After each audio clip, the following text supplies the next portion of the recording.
use in her campaigning. The Biden administration and Harris have been very clear to stay away from Trump's legal woes. She's not going to talk about it. Obviously, Trump will probably go out and talk about corrupt judges and January 6th, wasn't that bad out on the campaign trail. But when you look at what voters are caring about and what they're focusing about, particularly swing voters, they don't, kind of all of the political muck that has now surrounded January 6th and the revisionist history and all of this, people who, are not inclined to like politics, which are people who are undecided, are like, look, I'm just going to wash my hands and walk away from this issue. I care about jobs and I care about grocery prices and I care about gas prices. Well, that's awfully insightful. You see the reaction from Stephen Chung, the Trump campaign spokesperson, the release of the falsehood-ridden, unconstitutional J6 brief, he calls it, immediately following Tim Walz's disastrous debate performance is another obvious attempt by the Harris-Biden regime to undermine American democracy and interfere in this election. They're trying to turn this democracy issue right back around on the Biden administration. Yeah, I don't know that's going to end up working, but it's really incredible just how little the January 6th and all of these legal cases, have resonated. Remember, Trump was supposed to spend the entire year in the courtroom. It was a couple months back in May. If you ask people, was Trump indicted or was Trump convicted, you'd probably, we haven't polled on this, but I'd be fascinated to see, how many people still really remember that. Boy, isn't that right? We have short memories, Laura Davison. That's why you're here to chronicle what's going on. Bloomberg politics editor in Washington. Laura, thank you, as always, for being with us here. We wanted to take a deeper dive on what we learned in this brief. It's 165 pages. I don't know if you had a chance to curl up with it last night, but there are actually elements that are new here to the story in the days leading up to January 6th and what happened inside the White House on that day. The former president's conversations with his advisors, in many cases acknowledging the fact that some of the ideas being floated here about fake electors and, space lasers getting into voting machines, and some of this was crazy, as he made clear. But the point of it, again, is to get to the personal motivation and skirt the Supreme Court ruling on presidential immunity. So for help on this, we needed to talk to Robert McWhirter. I'll tell you what, it's been a long time since we've talked to Robert McWhirter, criminal and constitutional law attorney who was a daily feature on this program when Donald Trump was in court every day. Robert, I started thinking the other day, I hope somebody sues someone so I can talk to Mr. McWhirter. It's great to see you. Welcome back. Here we are. You know this case as well as anybody. Having spent a lot of time talking about it, when we thought there might be a trial before the election, we should remind our viewers and listeners there's not going to be one. But this does give us a sense, doesn't it, about how Jack Smith would try to prosecute this case. Oh, yes. Jack Smith is a good lawyer. He lays out his case very well. And as you said, there's facts that we haven't heard. And we can also glean, it's somewhat speculation, but you can kind of tell who the people are who are turning around and pointing the finger back at Donald Trump. What jumps out to you here that would actually make a difference in court? He's actually gone back to the drawing board to make it clear that Donald Trump was being motivated personally here. He funded specifically the January 6th speech on the ellipse, funded and organized by private individuals. Donald Trump promoted it on his campaign account. The speech delivered, it says, was a campaign rally. Is that what matters? Oh, yes, because these conversations with specific staffers show Donald Trump's mental intent. There's a lot of actions you can do that could be subject to multiple interpretations. But if you have somebody who says, oh, yeah, he said, I'm going in that bank to rob it, for instance, well, that establishes that there's intent to rob a bank. Donald Trump very clearly says in front of staffers who are now turning against him and family members that he's doing this. He knew perfectly well he lost. He still knows he lost in 2020, but he's doing it just to keep fighting and helping his own interests at the expense of American democracy. Showing in trial that Donald Trump and his allies often made up statistics that were cut from whole cloth, is a quote from the report here, alleging 36,000 non-citizens cast ballots in Arizona, changing it to a few 100,000, eventually revising it back to 40 or 50,000, then to 32,000 and back up to the original 36,000. Instances like this bring up the credibility issue, obviously. Does it matter in court? Oh, yes, most certainly it does. And it's interesting how those numbers fluctuate based on what Donald Trump thinks he needs to change the result in a given election. Oh, we don't need a full 40,000. Let's just go with 36. It's just stuff made out of whole cloth. What's going on here is just fascinating. Jack Smith filed this motion. Usually what happens in a criminal case, the prosecution presents the indictment. These are the charges, and then the defense files motions. Jack Smith decided to file the motion kind of preemptively because the U.S. Supreme Court said the president has immunity for official acts, but did not define what is an official act. So Jack Smith came in and said, look, these are not official acts, and therefore they are subject to prosecution. And I'll go a bit further. He had a real clever kind of answer to how you decide in this context. We've all heard of the Hatch Act. The Hatch Act says that while you're a public official, on the public dime, you can't be campaigning. So what people do in campaigns and public offices, they put on their campaign hat, which is private time, and then they put on their government hat, which is subject to the Hatch Act, which means they can't campaign for a candidate. Now, the problem has always been the blurring of those two, but those are the standards, right? Well, what Jack Smith has done is said, look, the standard for determining what's an official act, you can use the Hatch Act as an example. So whenever these people are running around not doing their official government business, but are doing things to perpetuate their candidate, Donald Trump, this is clearly not an official act of the president. And what he's basically done is given the Supreme Court a benchmark for deciding these issues. Whether this Supreme Court will take it or not is an open question. But he's given the judge this benchmark. And that I find a very interesting legal move, which gives a standard. Well, and I do not think Trump will do very well under that standard.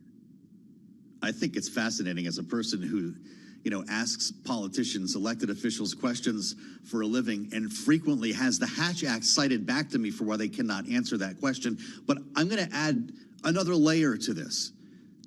Getting to what you're talking about here, the events of what happened, the events of January 4th, 2021. This is 2 days before, of course, the attack on the Capitol and the rally that we're talking about here, a meeting that Donald Trump held with his legal representatives. He asked Pat Cipollini to leave the room, right? So the official government lawyer to leave the room so he could stay talking with John Eastman.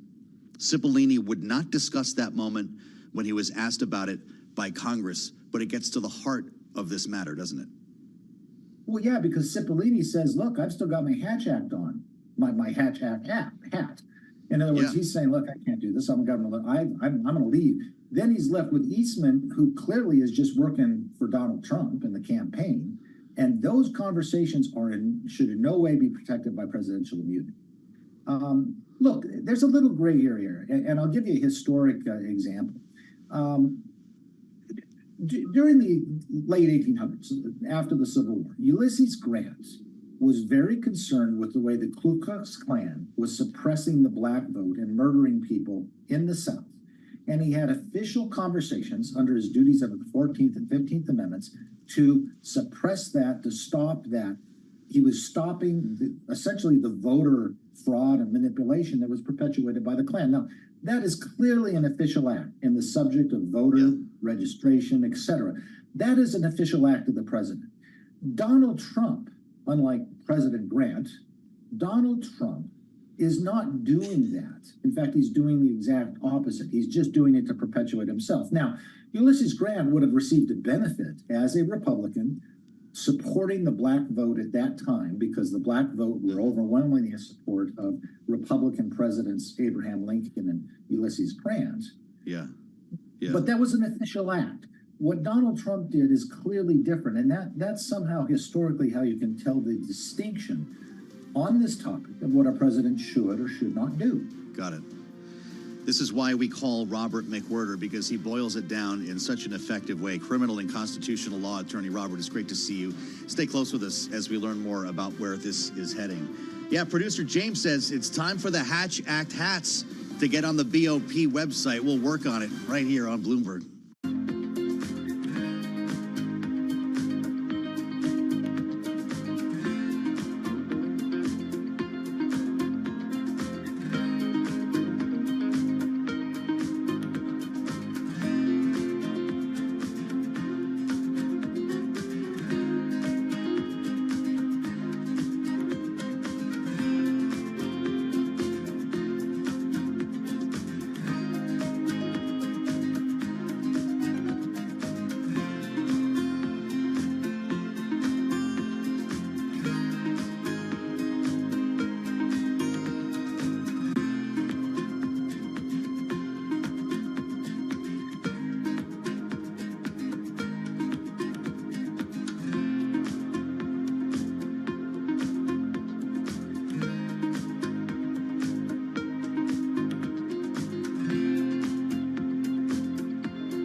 12:21 on Wall Street. We do check markets all day long here at Bloomberg, looking at a mixed equity market, but want to begin with crude oil because crude West Texas Intermediate surging 4.6% right now, 73.38 a barrel. We've got Brent crude, the global benchmark, up now by 4.4%. Crude rallying after President Biden told reporters he was discussing if he would support Israel striking Iran's oil facilities. We got more on the topic coming up in just a moment with our Ian Marlowe. Right now, the S&P little changed, up by half a point. The Dow in the red, down 92, drop there of 0.2%. And the NASDAQ Composite Index is up 27 now, up by about 0.2%. 10-year at 3.82%, with a 2-year that's yielding 3.68%. Gold down $6 the ounce, down 0.2%, 26.52, while West Texas Intermediate crude, as I mentioned, up 4.6% right now. We're keeping an eye on shares of Levi Strauss. The denim maker is plunging after narrowing its full-year revenue outlook to the bottom end of its previous range. Right now, we got Levi down by 7.2%. Again, recapping, S&P higher by 2 points, little changed, up just under 0.1%. For on-demand news, 24 hours a day, subscribe to Bloomberg News Now, wherever you get your podcasts. I'm Charlie Pellet, and that is a Bloomberg Business Flash. Hey, Charlie, thank you. Charlie Pellet on the markets every day here on the fastest show in politics. Welcome to the Thursday edition. You made it to Little Friday with a lot to talk about here. We're spinning a lot of plates just every day this week. That's the cycle that we're in right now. With a presidential campaign that's being impacted by news here at home and around the world, as we turn to news today in Israel. Remarkable reporting, by the way, on what's called the Arrow system. You've heard about the Iron Dome, and we talked a lot about that, of course, in the stages following October 7th. It's been an incredible success, protecting Israel from rockets, drones, different things. But when we're talking about a ballistic missile attack, as we saw this week, from the likes of Iran, it takes different technology to knock these missiles out of the air. Axios reporting on the 180 ballistic missile attack. Israel's Arrow, which included both Arrow 2 and Arrow 3 interceptors, worked extremely well. The CEO of Israel Aerospace Industries performed as expected, calling the results wonderful, would not go on to say how many interceptors were fired or their success rate, saying we do not want to give any more data to our enemies at this time. Of course, the U.S. helped in this as well. The USS Cole, bulkily 2 destroyers, knocked down 12, fired a dozen anti-missile munitions in the defense of Israel. But of course, today we are waiting to learn what happens next. With the headline on the terminal, Israel hits Beirut as world awaits its response against Iran. This is important. There were airstrikes overnight directly against Beirut. 9 people died in the center of the Lebanese capital after this strike on a medical site affiliated with Hezbollah took place, according to local authorities. Ian Marlowe joins us now with the latest on this. Bloomberg senior reporter for international affairs and diplomacy. Ian, it's great to see you. How important is a development like this, and does it give us any clues into what Israel is planning next?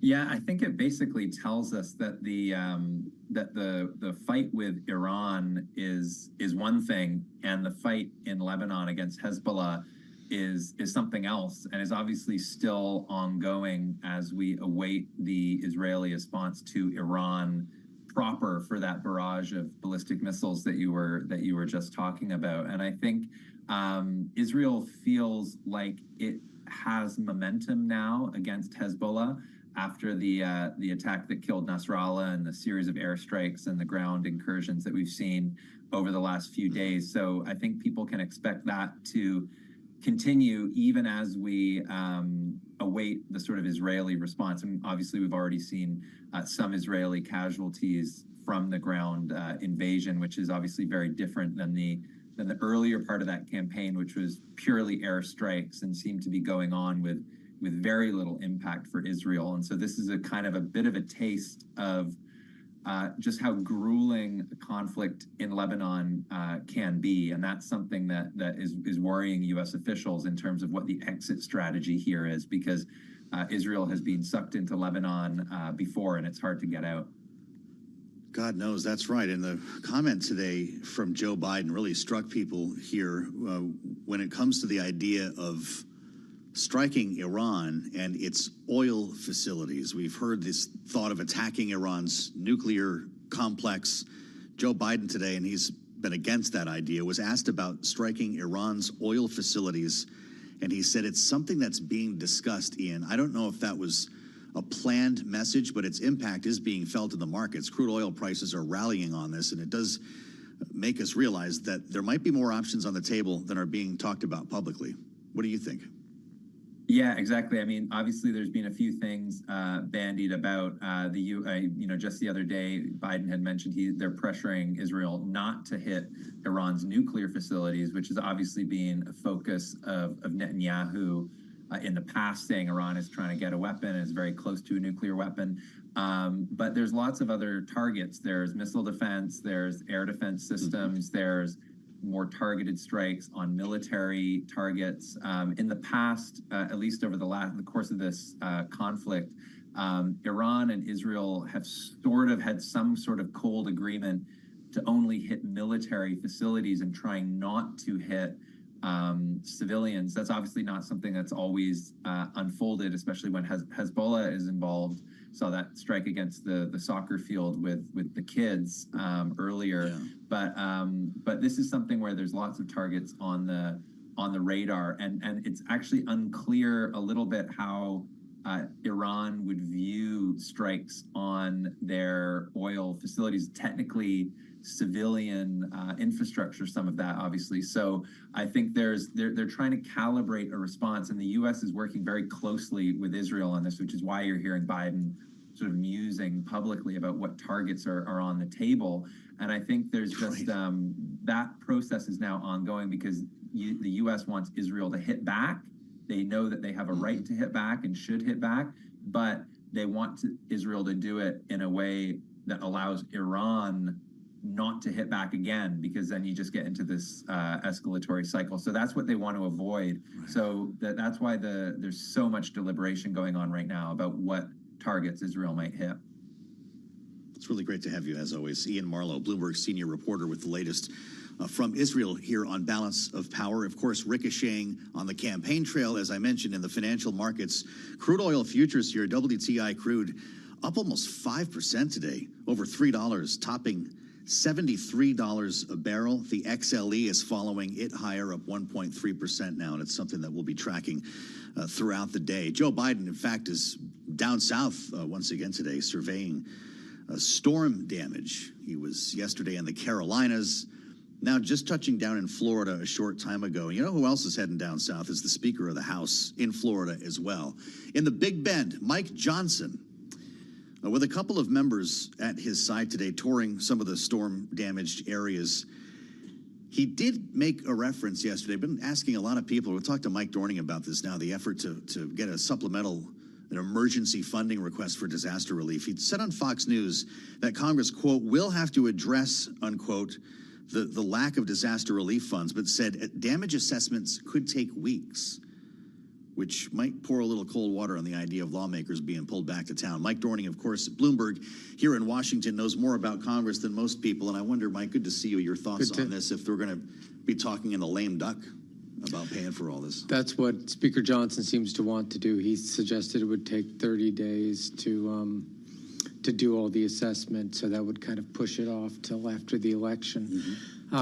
We don't really know. It would take some time to figure out the scale of the destruction. But at some point, if President Biden wants to, then the administration could come in and ask for an initial tranche of funding, or they could wait and do a bigger damage assessment. So it's kind of, the White House sort of holds the cards here on when they come out with a figure. Interesting. And until then, there's no point in calling lawmakers back. There's no point in calling lawmakers back until you have something to ask them to do. Right. And the reason to call them back would be, hey, let's get some money rolling for relief.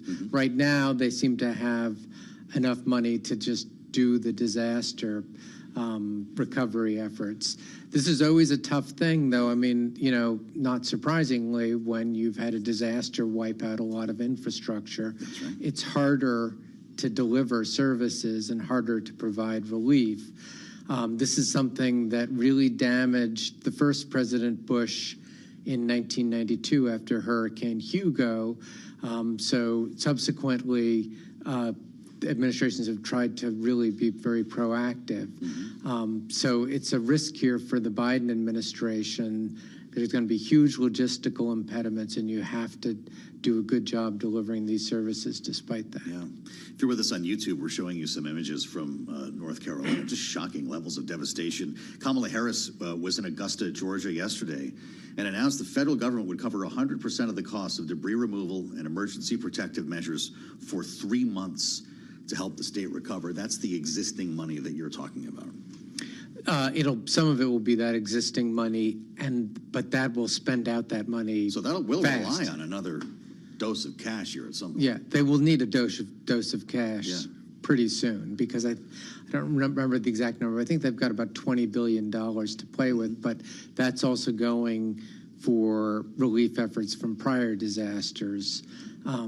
So that money will run out. Is this political? And I ask you that knowing that we've got 2 major swing states that have been impacted here. Is this a bipartisan affair? The ultimate vote to do this will probably be bipartisan, but what goes on right now obviously has political importance. And that you might see even more of that in the next week or two. How so? Because it's a tough thing to deliver everything you need to deliver in these areas when roads have been wiped out, when bridges have been wiped out, when things are a total mess, when the water systems aren't working. These are all like big projects to get doing. And then people think, I'm in the United States. I'm not in like some developing country. Why can't we get this fixed quickly? It's a hard job to do. So if the people are dissatisfied with the pace of fixing things, that can be a big problem for the incumbent administration. And as I said, that really hurt George H.W. Bush in 1992 in his re-election campaign, when people in Florida felt like, hey, you're not doing this fast enough. Yeah, we've seen this movie before. Just a minute left here, Mike. It also could make it difficult for people to vote in, once again, the most critical swing states in the country. Yes, and in that respect, it could hurt Trump's people more. Because they're down south, or? Because they're in more rural areas. Understood. The metropolitan areas aren't as badly hurt, and that even that one blue dot in that rural region of North Carolina, Asheville, those tend to be, the blue people there, the Democratic-leaning voters in Asheville, tend to be higher income, higher educated, more wherewithal to get to vote. And may have been more open to early voting, may have already cast their ballots. Fascinating. Mike, great to see you. Mike Dorning, live in Washington here on Balance of Power. I'm Joe Matthew. We'll assemble our panel coming up next with much more to talk about. From Washington to the campaign trail, Jeannie Shanzano is with us along with Lisa Camuso-Miller. On the way next, stay with us right here on Bloomberg.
8:40 on Wall Street. We do check markets all day long here at Bloomberg. Oil surges, stocks churn. Right now we're looking at a mixed U.S. market. The Dow, the S&P, they're in the red. We have got NASDAQ advancing. NASDAQ a little changed higher now by just about 2 points. We've got the S&P down 7, drop there of 0.1%. The Dow down 165, down 0.4%. 10-year at 3.82%. The 2-year 3.68%. Spot gold, little changed on the day, $26.59 right now, higher by just about $1 the ounce. The big story, though, the major story in terms of crude, West Texas Intermediate now surging 5%. Brent, the global benchmark, up 4.7%. Oil rallying as the market braces for the possibility that Israel's retaliation against Iran for its recent missile barrage will include strikes on the country's oil industry. So again, we're looking at a down day on the S&P. As for markets and the November election, Jack Manley is global market strategist at JP Morgan Investment Management. He says it's all about taking uncertainty out of the market. When we talk about elections and politics in general with our clients, we always like to say, elections are profound sources of uncertainty. And markets, more than anything, hate uncertainty. Markets don't care who wins, right? They just want to know who's in charge. They want to know the composition of governments they can plan for or around any potential policy change. And so, in general, a good kind of rule is election day happens, you know what government's going to look like, and then all of a sudden you're kind of back off to the races.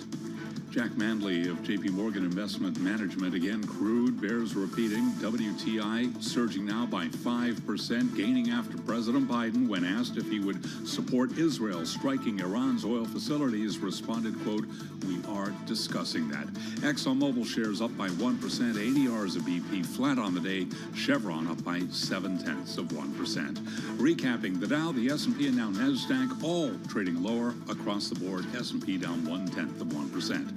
For on-demand news 24 hours a day, subscribe to Bloomberg News Now, wherever you get your podcasts. Balance of Power continues, the Thursday edition. Back we go to Washington, and once again, your host, Joe Matthew.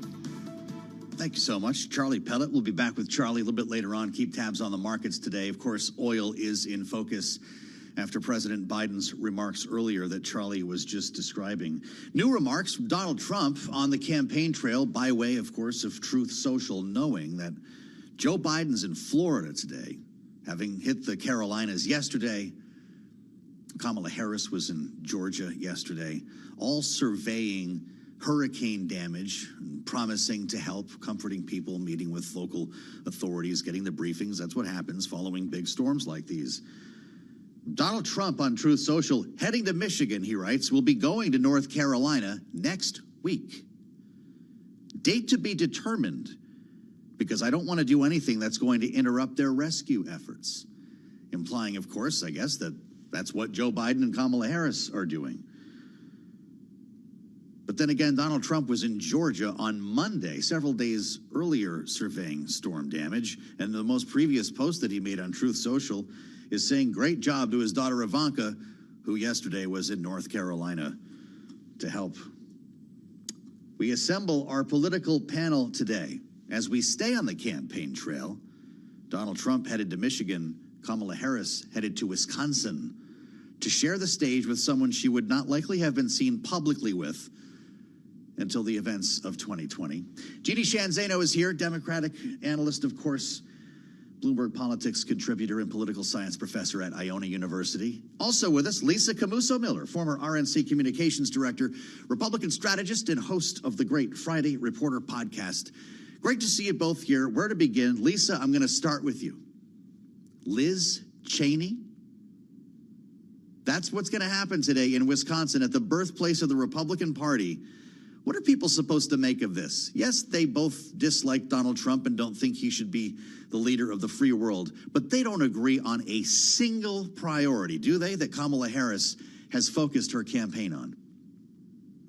No, but Joe, the one thing that really stands out to me is they both stand for patriotism and they stand for the country, right? So this is the thing that we hear from voters and we hear from polls all the time, is that the voters really want to get down to business, right? To find a place where Republicans and Democrats can work together.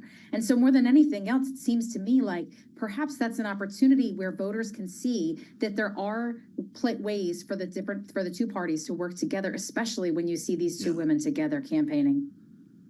Well, this is going to be the image of the day, maybe the week. I don't know. The two of them on stage together, Jeannie. Jason Miller, of course, Trump advisor, retweeted Liz Cheney from August 11th, 2020, a little earlier today. Kaylee put this in front of me. I'm going to read this back to you. At the time, it had 31,000 likes and 19,000 retweets.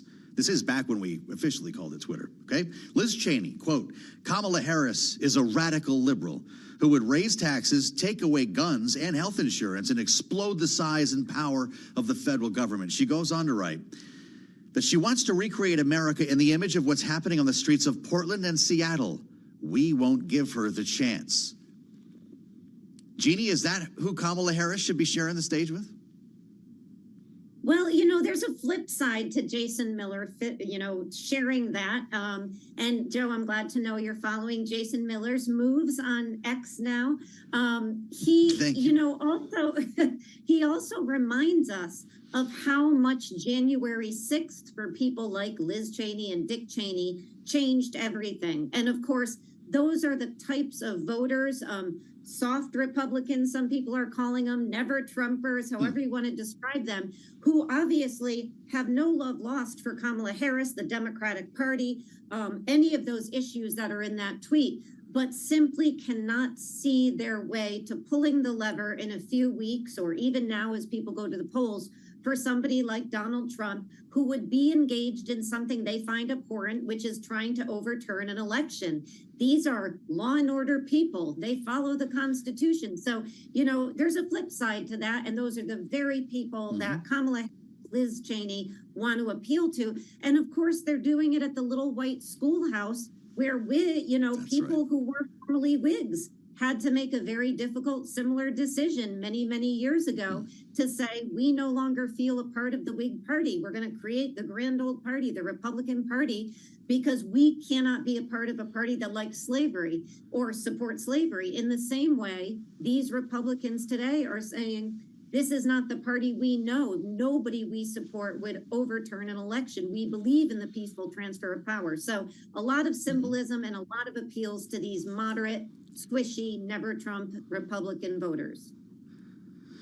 How many squishy never Trumpers are out there, Lisa? I really do wonder, because obviously the MAGA base is the Republican Party has excised Liz Cheney, and I'm wondering who it is she actually appeals to, because some people are going to think that this is all for show, right? Is she hanging out with Kamala Harris backstage talking about reproductive rights? Probably not. No, probably not. They're probably comparing notes about how some of these, the rallies and some of the other things that are happening on the campaign trail are really just sort of contrary to what the party once was, the Republican Party once was.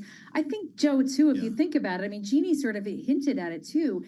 These kinds of moments are the moments that will appeal to those swing voters that perhaps haven't made a decision about how it is that they want to vote. I know that there are only a few out there, but there's definitely an appeal to those who can see parties coming together and talking about the issues, whether or not they see eye to eye. Well, that would be, I guess, a form of unearned media, right? This gets chopped up by everybody on social media, and we're looking at images of Kamala Harris and Liz Cheney sharing a stage together, because the money game is pretty lopsided right now, and we do have new details on this that I want to ask you about. As Donald Trump spent more than he raised for a second month in a row. The campaign out with real numbers here. We finally got them now, right? We're in the new quarter. The campaign says it raised $160 million in September, entering October, and the final 35 most expensive days of the cycle, with $283 million on hand. It's about $30 million more than he had on hand this time in 2020. But it's a far cry, Jeannie, from what Kamala Harris and the DNC are talking about. Does it matter in these remaining 5 weeks?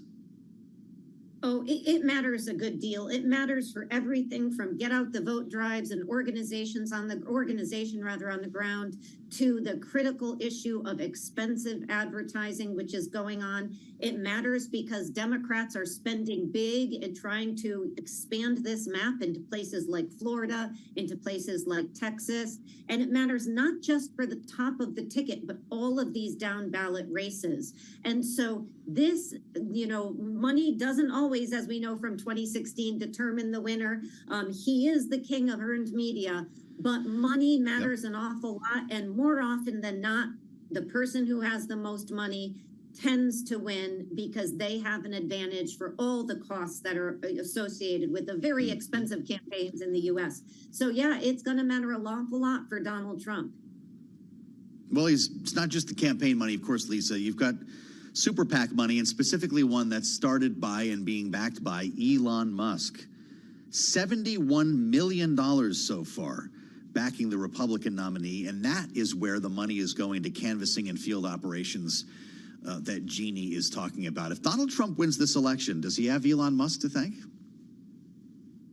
Well, he's certainly someone that has definitely gone all in on Donald Trump for sure, although he himself has not got a super high popularity rate, so I'm not sure how much that helps. The money, though, Joe, the point that Jeannie makes is good. This is an election about turnout, right? This is an election about getting those folks in the middle out to vote and get them to the polls. And so that's where all that last minute money, all that money really, really makes a difference. So more than anything else, whether it's on Twitter or other places, those investments, that kind of investment in a campaign can definitely make a difference in an election like this that will be so close. We've been talking a lot about the findings unsealed yesterday by the judge in the Jack Smith case here. This is the January 6th trial. To remind everybody, the election interference case that will not see trial, if ever, until after the election. Jeannie, this is pretty fascinating. It's 165 pages. I don't know how many voters are really reading about this stuff, but Jack Smith has built a case that steers around the Supreme Court's ruling on presidential immunity. And we have a sense of what, in fact, will transpire, the way he'll prosecute this case if it ever gets to court. Do we wait till then, or does this actually have an impact on the trail? Some people, including me, were invoking James Comey yesterday, remembering the impact that had on Hillary Clinton. Yeah, Joe, why do you raise that? It's very depressing to so many people. That's my job, to depress you, Jeannie. I know. I don't think this finds its way onto the campaign trail. Kamala Harris, Joe Biden, he's not on the campaign trail necessarily, except as a surrogate now. But this is not something that they want to talk about. They don't want to get involved in this. They don't want to give ammunition to Donald Trump to talk about this as interference in the election, so they will stay away from it. And Donald Trump will certainly keep raising it. It is a way for him to raise money. But, for people who are undecided, they know as much as they need to know about this issue. So I don't think it's going to play big on the campaign trail. I do think it is very fascinating and people should look at it because Jack Smith tries to give the Supreme Court a standard, Judge Chutkan a standard by which to decide what is an official and an unofficial act. It is fascinating reading, a lot of nuggets there. But I think for the most part, voters who are undecided, they're not going to be using these prosecutions January 6th to make this kind of case, to make their final decision. I think they need to focus on the economy, the strike and everything else in that arena. Well, we've come a long way in 4 years, haven't we, Lisa? What do you make of that? America's moved on from January 6th? No, I don't think America's moved on from January 6th, but I do think that it goes to show that regardless of whatever is happening on the national stage, that the issues definitely still come down to local issues that affect the voter directly. And so as much as January 6th affected all of us so deeply in terms of the way that the Constitution is written and the general transfer of power in the United States, as it always has occurred, did not happen the way it should have because of all of that.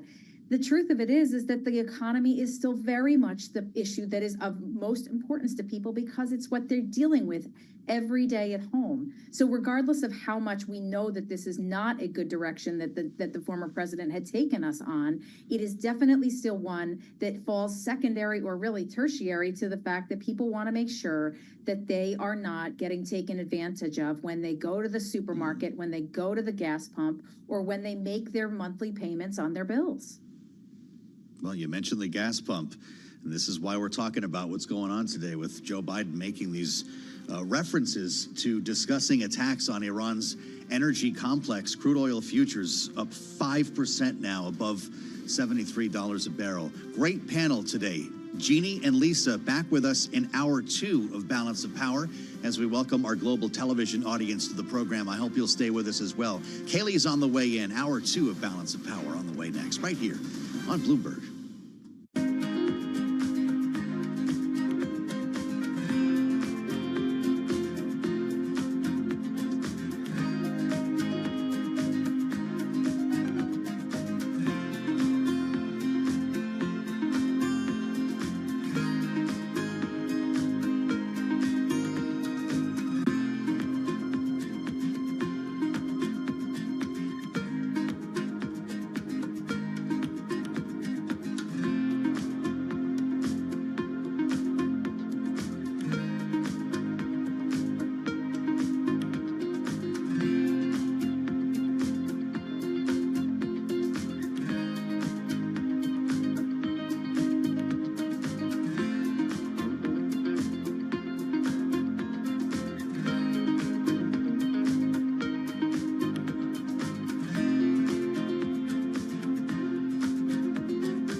world of politics to the world of business. This is Balance of Power.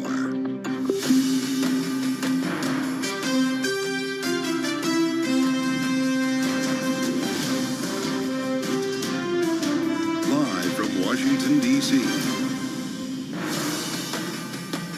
Joe Biden sends oil prices higher. Welcome to the fastest show in politics. As the president tells reporters discussions are underway about possibly striking Iran's energy complex. And we're seeing the results in crude oil prices. I'm Joe Matthew alongside Kaylee Lines in Washington. We welcome you to the Thursday edition of Balance of Power.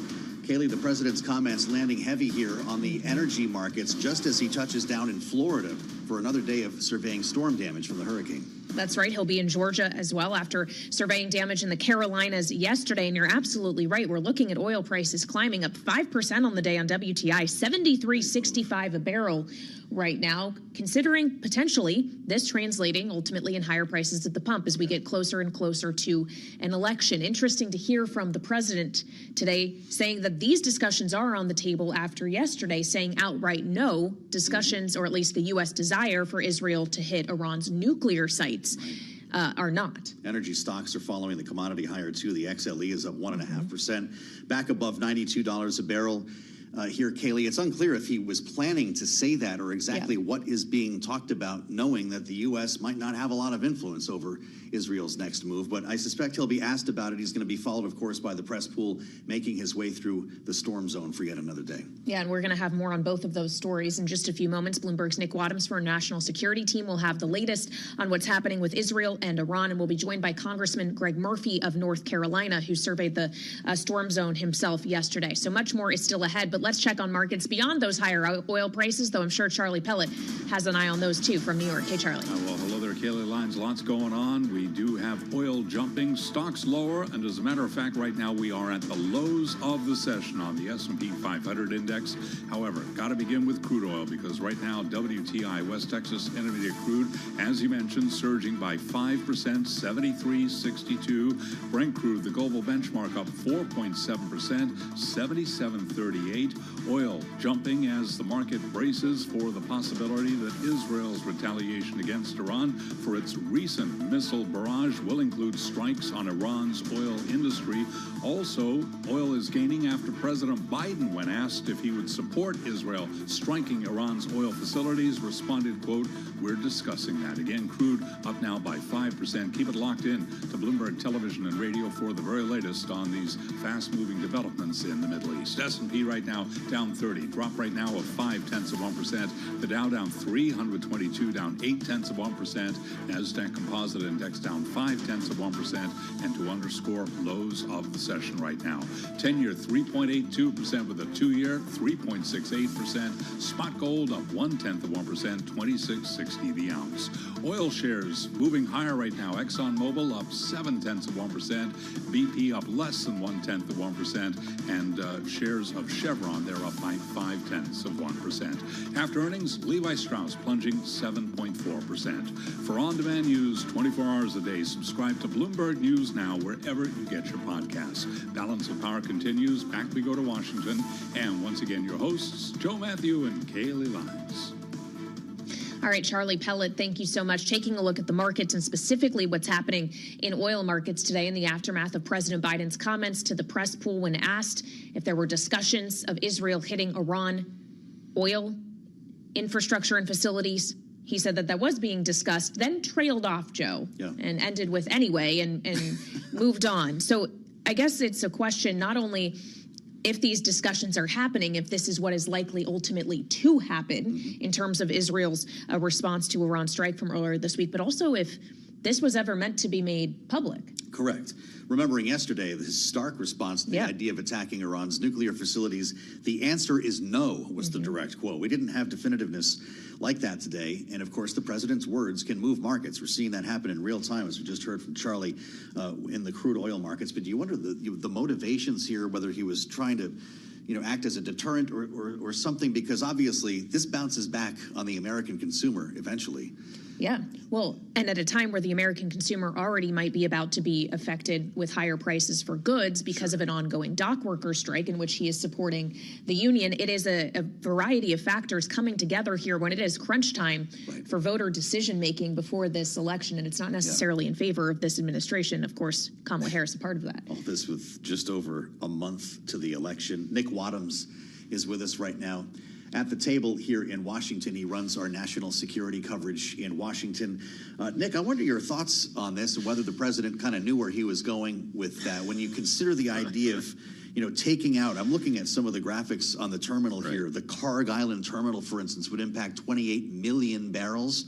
Wouldn't that be destructive to the American consumer? Yes.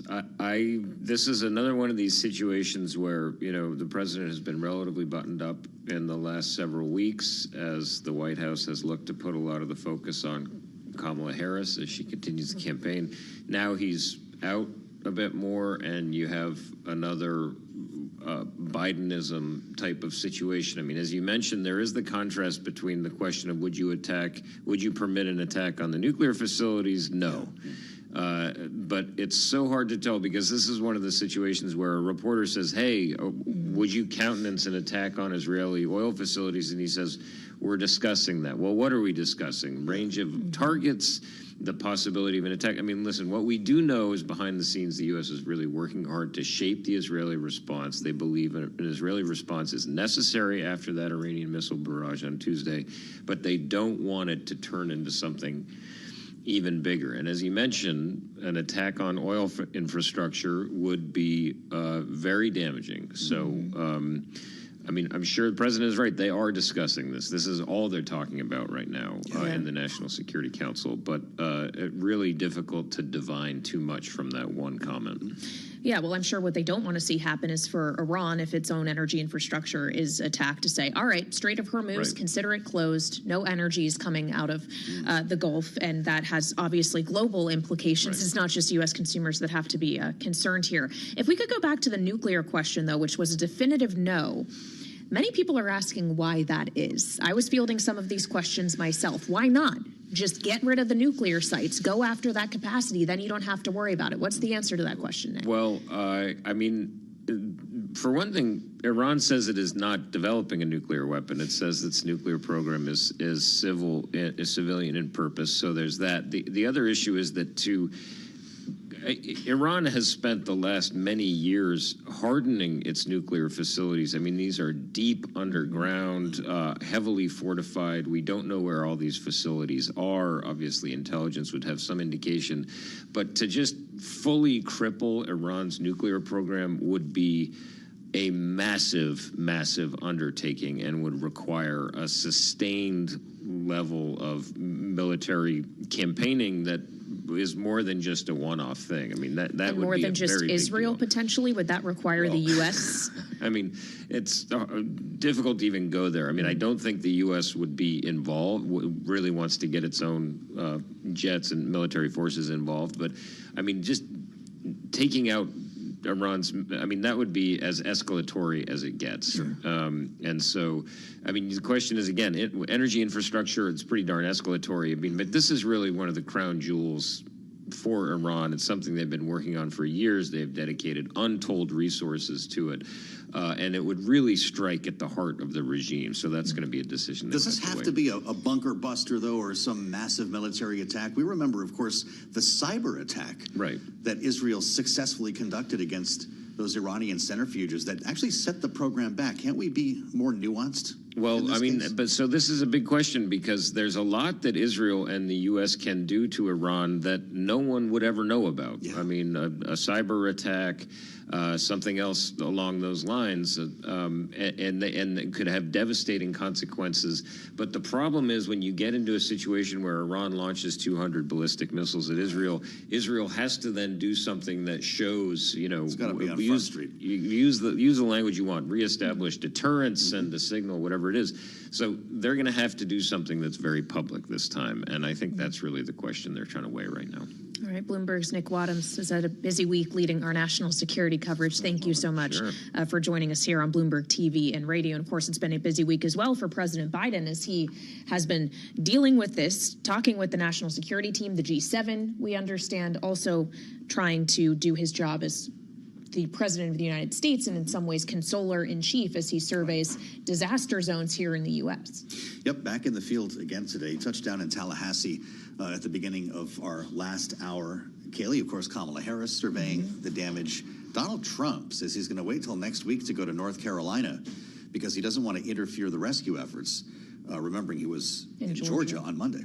And of course, Joe Biden was in North Carolina yesterday. That's right. Viewing things from the air in the destruction and specifically the western part of the state. And our next guest has seen that up close and personal as well. Republican Congressman Greg Murphy of North Carolina is with us. Congressman, thank you for being here. Of course, your district is actually on the East Coast in areas that are frequently affected by hurricanes, like the Outer Banks of North Carolina. But I know you were there in Asheville yesterday. Can you just tell us, sir, what you saw and how far we have to go in understanding the true toll of this particular disaster? Kelly, it's this is so much different from the hurricanes and the damage that we've experienced out here on the coast, because while we can park water and it takes a while for the water to dissipate, in the mountains it's an entirely different issue, because 50 acres of land out here is flat. 50 acres of land in the mountains gives you a V shape. The water comes down very, very quickly and with great velocity comes and pushes things through.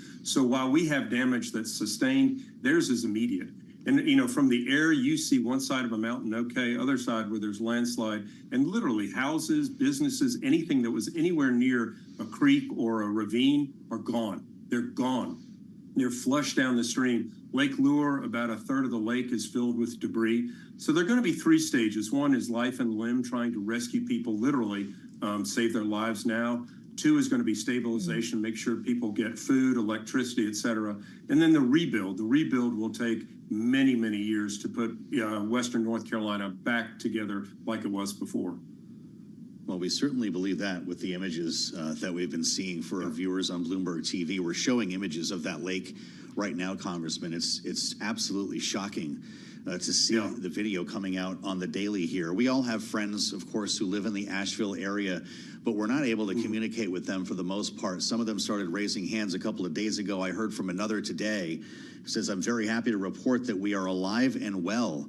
And it's just remarkable to think of folks living in a world where they're cut off from the rest of the world.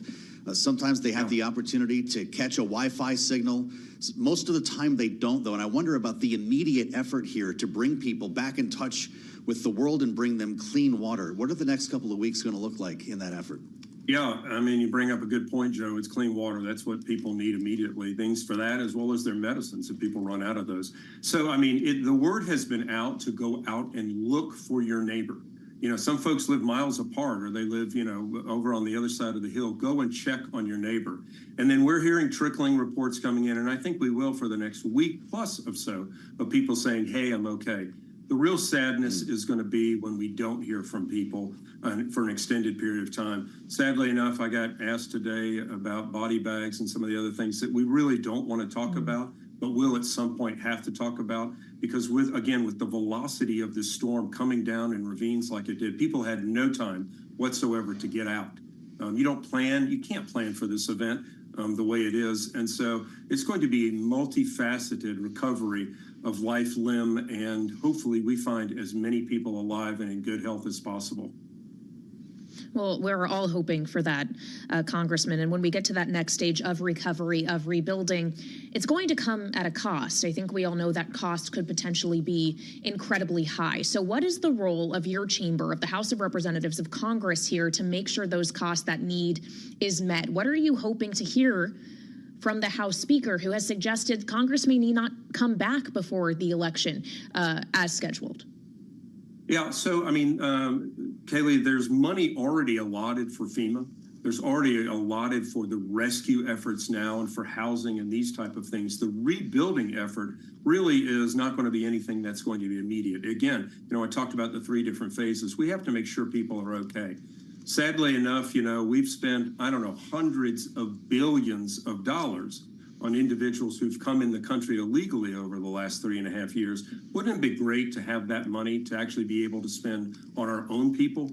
That money is gone. It's not worth really even trying to chase it, but it just shows you the dichotomy of planning, of trying to care for the American people. We will, as a country, take care of Western North Carolina, the same thing in Georgia, the same thing in Florida. It's going to take a while, and it's going to take a lot of money. To that end, Kamala Harris in Georgia yesterday announcing the federal government will cover 100% of the costs of debris removal and emergency protective measures for 3 months. to help the state recover. When you consider numbers like that, whether it's Georgia, the Carolinas, Florida, will that require an additional supplemental emergency funding, or can that all be covered by what the government, by what FEMA has now? Yeah, I'm not sure she has the authority to say that, but regardless, Joe, North Carolina does an excellent and has done an excellent job in the state legislature of putting away money, rainy day funds, maybe close to $6 billion to take care of incidents that happen like this in North Carolina. How that money gets apportioned, cleanup, debris removal, et cetera, all goes to, who's in charge of the disaster control per se. It's going to take a lot of money, and it's going to take a lot of resources. People are out with chainsaws. You hear those things going crazy. You got to make sure that, God forbid, a surgeon, we see a lot of those accidents. But it's going to take a while just to get people access for transportation. That's first. That's first, to being able to get out, get to their, get gas, get health care, et cetera, get food. But in the long term, there's going to be a lot of things that need to be done. Well, as we consider what needs to be done in North Carolina, I'd like to point to some reporting out of WRAL in Raleigh, who has reported that the lieutenant governor, who of course is the Republican candidate in the gubernatorial race this cycle, Mark Robinson, was the only Council of State member not to vote on Cooper's request this week to declare a state of emergency. According to records, this, of course, Congressman, comes after allegations that Robinson posted a variety of messages on porn sites that many have found to be disqualifying. Is this someone who deserves to be governor of North Carolina as this recovery effort is probably still going to be underway? Well, Kayleigh, I'm not sure what happened there. All it takes is a phone call when you get on Council of State to agree to something. I can't postulate as to why he didn't. I think everybody else did. I think that's just a responsibility of government. It's going to be up to the voters to decide whether he is or not. There are a lot of issues that people have with what's happened and how it's been dealt with. But right now, my main concern, is really taking care of the people of Western North Carolina. The East has really come to their aid. They've come to our aid so many times. We've seen truck after truck after truck of supplies coming from the East going West. And so, the politics will take care of themselves. But people in need right now, whether Republican or Democrat, they're the ones that we need to take care of, not the party politics. Well, we do appreciate the urgency of that matter, Congressman, which is why we're glad you could join us today. We just have a minute left here. Are you getting what you need? Can we say to our audience from the federal government, from the administration right now? I think so. Everybody wants it immediately. And I've worked in disaster situations after Katrina. I went and worked after the terrible earthquake in Haiti, just as a physician before politics. People want things immediately, and we want to supply it immediately. But there is a way to do things and resources that can come. But please, I want folks to remember in their heart of hearts, don't forget this in 2 weeks. It won't be as big and flashy in the news, but people will have such devastating needs for weeks, months, and years to come. Please, America, don't forget what has happened during this horrible hurricane. We'll be sure to be reminding our audience of this, Congressman. Come back and talk to us when you have another update on conditions in North Carolina. It's Greg Murphy, Republican from North Carolina's 3rd, but of course, it's the western part of the state, as Kayleigh mentioned, that we've got our eyes on. And we'll have much more on this ask for money and the need for resources in the affected states. I'm Joe Matthew. This is Bloomberg.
9:21 on Wall Street. We do check markets all day long here at Bloomberg. Oil is jumping. Stocks are slipping. The Dow, the S&P, NASDAQ 100 index, and the Russell 2000 all in the red right now, with the S&P down 24.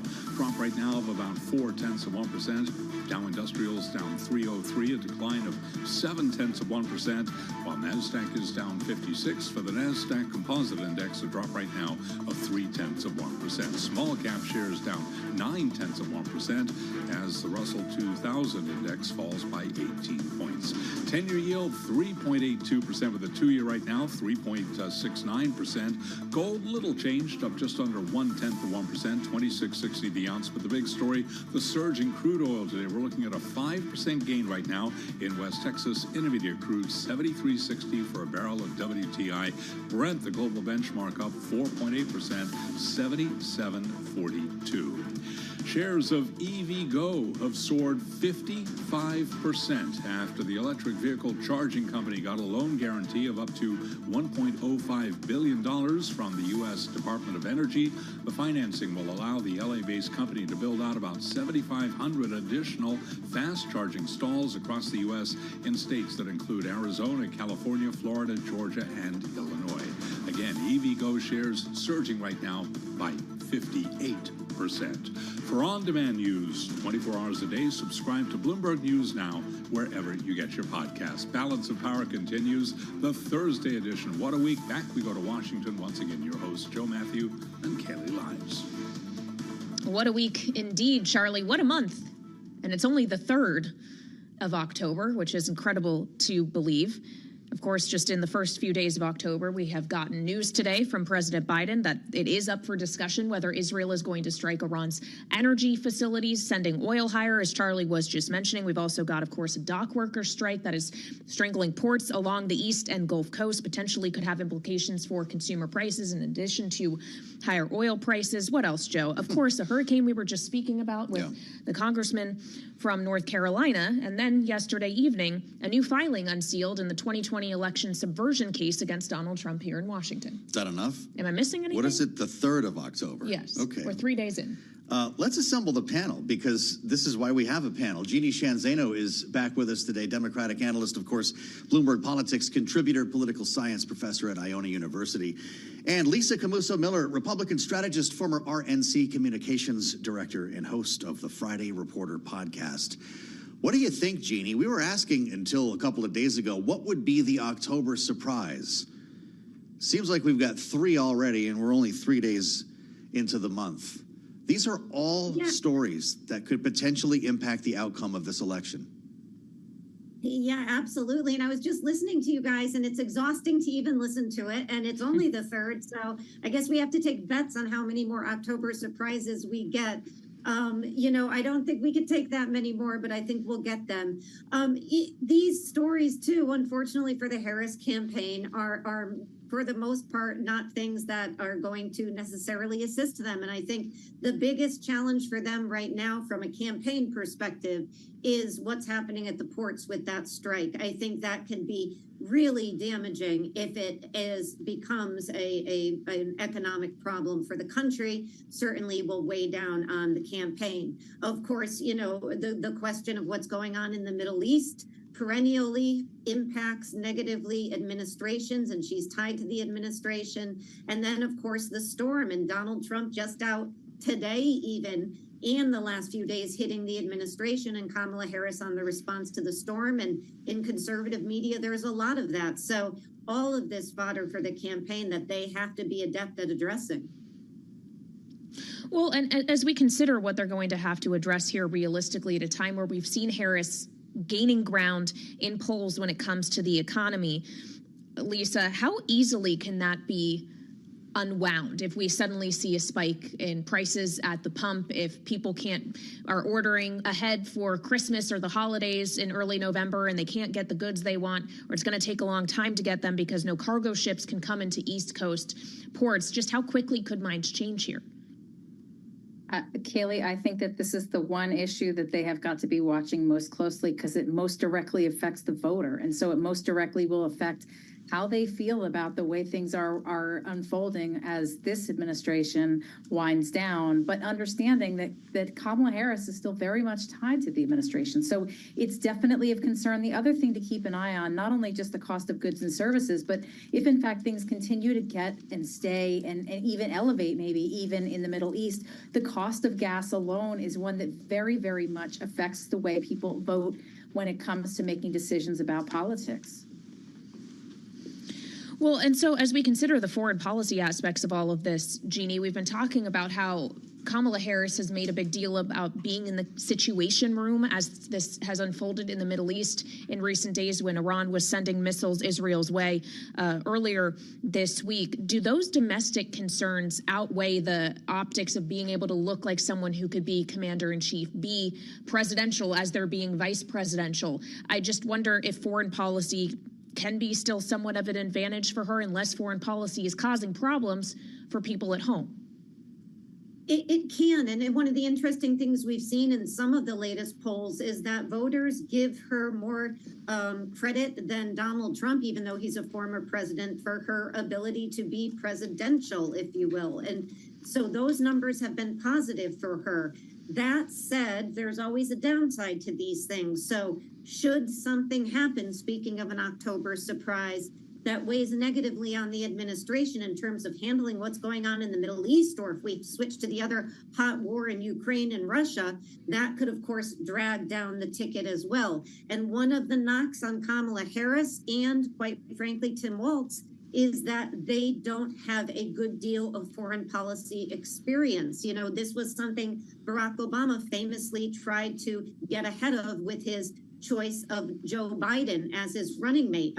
Kamala Harris went in another direction with Tim Walz, and that makes sense. But when foreign policy starts to rise as an issue in voters' minds, that can weigh down. So these are things they really have to be thinking about as they move forward. But this is there's a plus side to being in office and in the administration. These are some of the concerns that can weigh down on you. Well, that's absolutely right. And so, Lisa, is this the moment where Kamala Harris needs to start separating herself from Joe Biden on some of these issues, or is she handcuffed to this administration for the next 5 weeks? I mean, there's no question about it. She's handcuffed.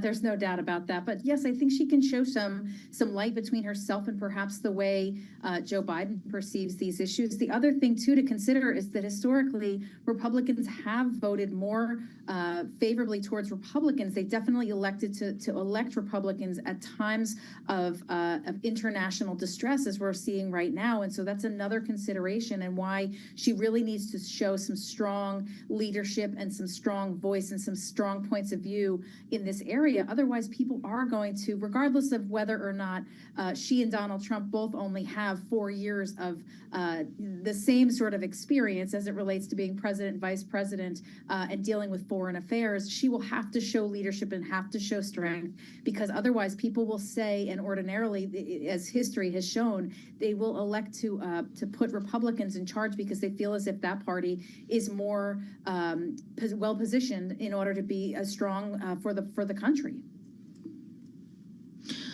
As we consider the state of the race here more broadly, of course, Kamala Harris is in Wisconsin today, or she will be later on this afternoon, with an interesting campaign mate, if you will, at her side, and former Republican Congresswoman Liz Cheney, the daughter of former Vice President Liz Cheney, who as recently as 2020, before the actual election took place, was referring to Kamala Harris as a radical liberal who would raise taxes, take away guns and health insurance. I'm reading directly from an X post of hers. It was Twitter then. She says, "We won't give her the chance." And now she's trying to tell voters in Wisconsin and elsewhere with her endorsement they should give Kamala Harris the chance. Lisa, is that going to pass the smell test to voters who are undecided, who Kamala Harris may be trying to draw inside with the likes of Liz Cheney? I think so. I mean, Kaylee, I think your point is good, and that is that previously Liz Cheney had very strong opinions about Kamala Harris. But I think what we do know to be true is that Liz Cheney very much also has some strong opinions about Donald Trump. And her point of view is that Donald Trump is not only the right candidate, or excuse me, the wrong candidate for the White House, he is one that would take the country in the absolute wrong direction. And so I think that the voters will see this perhaps as an opportunity for the parties to come together and for there to be some agreement from unlikely partners that were previously definitely not in the same position as it relates to what's best for the country. It's certainly going to be the image of the day in politics here, Jeannie. The optics are fascinating. But what are voters supposed to think? Just to add on to Kaylee's question, when you consider the major issues, I realize that they both can't stand Donald Trump and think that he's a danger to democracy. But think about the economy, inflation, the border, abortion. Liz Cheney wouldn't support any of Kamala Harris's positions on these issues, but she's asking voters to choose her anyway. Yeah, I mean, she's asking them to put, I'm sure we will hear the phrase, put country over party, put country over issues, put country over and democracy over everything else. That's what we're going to be hearing. And by the way, we're hearing that Democrats are going to have Republican surrogates on the campaign trail for the next 4 days. And this is not without consequence, because you do have some Democrats who are opposed to this strategy. They say Democrats should be doubling down on the base, not reaching out. But Wisconsin, this 50-50 state, Democrats have decided that in this case, it makes sense because this will work in a state like Wisconsin. So it is very, very targeted, but quite opposite of what we see on the Republican side. Donald Trump doesn't like to reach out a lot. He likes to double down on the base, and Democrats are doing something opposite. And while I say that, I should just say we did see a little reaching out because Melania Trump is out supporting the right to choose, and Donald Trump is talking to women. So a little bit of reaching out, but usually he is doubling down on his base. Well, and we saw a little bit of that present on the vice presidential debate stage, too, didn't we, Lisa, when J.D. Vance openly admitted that voters don't trust Republicans on the issue of abortion and they need to do better on that? Are we about to see a real difference in their rhetoric around the reproductive rights issue in these final weeks? Well, yeah, it sure feels that way, Kaylee. I mean, the rhetoric alone on that issue has definitely shifted. And it's got to be because they know that the campaign knows that unless they soften their point of view and soften the words that they're using in this space, they are going to lose those swing voters who are not with them. And so they've got to figure out a balance. And that certainly was very much present on Tuesday night during the vice presidential debate. All right, Lisa Camusa Miller and Jeannie Shanzano, our wonderful political panel on this Thursday. Thank you both so much for joining me. And of course, it will be just after the late edition of Balance of Power, Joe, that we'll see Kamala Harris and Liz Cheney campaigning together in the town, of course, where the Republican Party became. That's right. The Republican Party. The optics are curious in this case. We'll see how powerful they are in the outcome here. You also wonder how some Republican voters might react to this. Talk about never Trumpers and so forth. John Bolton on CNN earlier says he's not writing in Dick Cheney any longer for president because he endorsed Kamala Harris. He is now considering writing in Ronald Reagan. But still not voting for Donald Trump. That's correct. Exactly. Okay. We'll have much more ahead here on Balance of Power as we look to the swing state of Georgia. Andra Gillespie of Emory University will join us next here on Bloomberg.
1:40 on Wall Street. We do check markets all day long here at Bloomberg. We have got the Dow, the S&P, NASDAQ 100 index, Russell 2000 index of small cap shares, all trading lower, but oil is surging. Right now, we have got the price of crude, West Texas Intermediate, up 4.5%, 73.26 a barrel. Brent, the global benchmark, up by 4.3%, and the S&P, to put it all in context, trading lower today, down by 0.4%. Traders are weighing the prospect of the escalating conflict in the Middle East against positive economic data. Crude and the dollar are extending advances. The Dow now down 282, a decline of 0.7%. S&P down 0.4%. NASDAQ right now lower by 0.4%. 10-year yield 3.82%, with a 2-year that's now yielding 3.68%. Spot gold down 50 cents, 26.58 the ounce. But the big story today, West Texas Intermediate crude up 4.5%, heightened Middle East tensions. Brent up 4.3%, and XLE, which is the Energy Select Sector Spider ETF, following oil companies. We got crude oil. It is up by 1.5%. Amazon's going to bring on about 250,000 people for the holiday shopping rush, unchanged from last year, and an indication that the company expects steady demand in its biggest market. Again, recapping, stocks lower, S&P down 0.4%. For on-demand news, 24 hours a day, subscribe to Bloomberg News Now, wherever you get your podcasts. Balance of Power continues. Back we go to Washington, and once again, your hosts, Joe Matthew and Kaylee Lyons. All right, Charlie Pellet, thank you so much. Keeping tabs on the markets for us here on the fastest show in politics. Thank you for joining us on the Thursday edition of Balance of Power. Live in Washington with our eyes today on Florida. President Biden has just touched down following an aerial tour of storm damage, of course, coming off of Hurricane Helene. Marine One was in the air for about 45 minutes, according to the press pool, as the president had an opportunity to see some of the damage, at least from above, exactly as he did yesterday in the Carolinas. If we have a chance to see what the president is up to right now, part of this trip brings him to Florida for a briefing. He's hearing from authorities, state officials who are dealing with this. If you're with us on Bloomberg TV or on YouTube, you see that map with officials pointing to the Big Bend of Florida, where Speaker Mike Johnson is also touring today. Kaylee Lyons, the implications here for the campaign are great. We saw Kamala Harris also touring areas in Georgia just yesterday. Yep, and Georgia is where President Biden is also going to be today. We saw Donald Trump in Georgia earlier this week. He did get there days before the incumbent president and vice president did, to survey the damage. But it does raise a lot of questions, the timing of this. Obviously, the humanitarian aspect and the attempts to save lives in places like North Carolina, where there are still many people unaccounted for, is everyone's priority. But this event will have consequences well beyond that. And of course, considering its timing so close to an election, we do have to consider those as well. Absolutely. Donald Trump put up a message earlier, by the way, and I don't know if he's trying to comment on the activities that are happening right now. He says, we'll be going to North Carolina next week. Date to be determined, because I don't want to do anything that's going to interrupt their rescue efforts.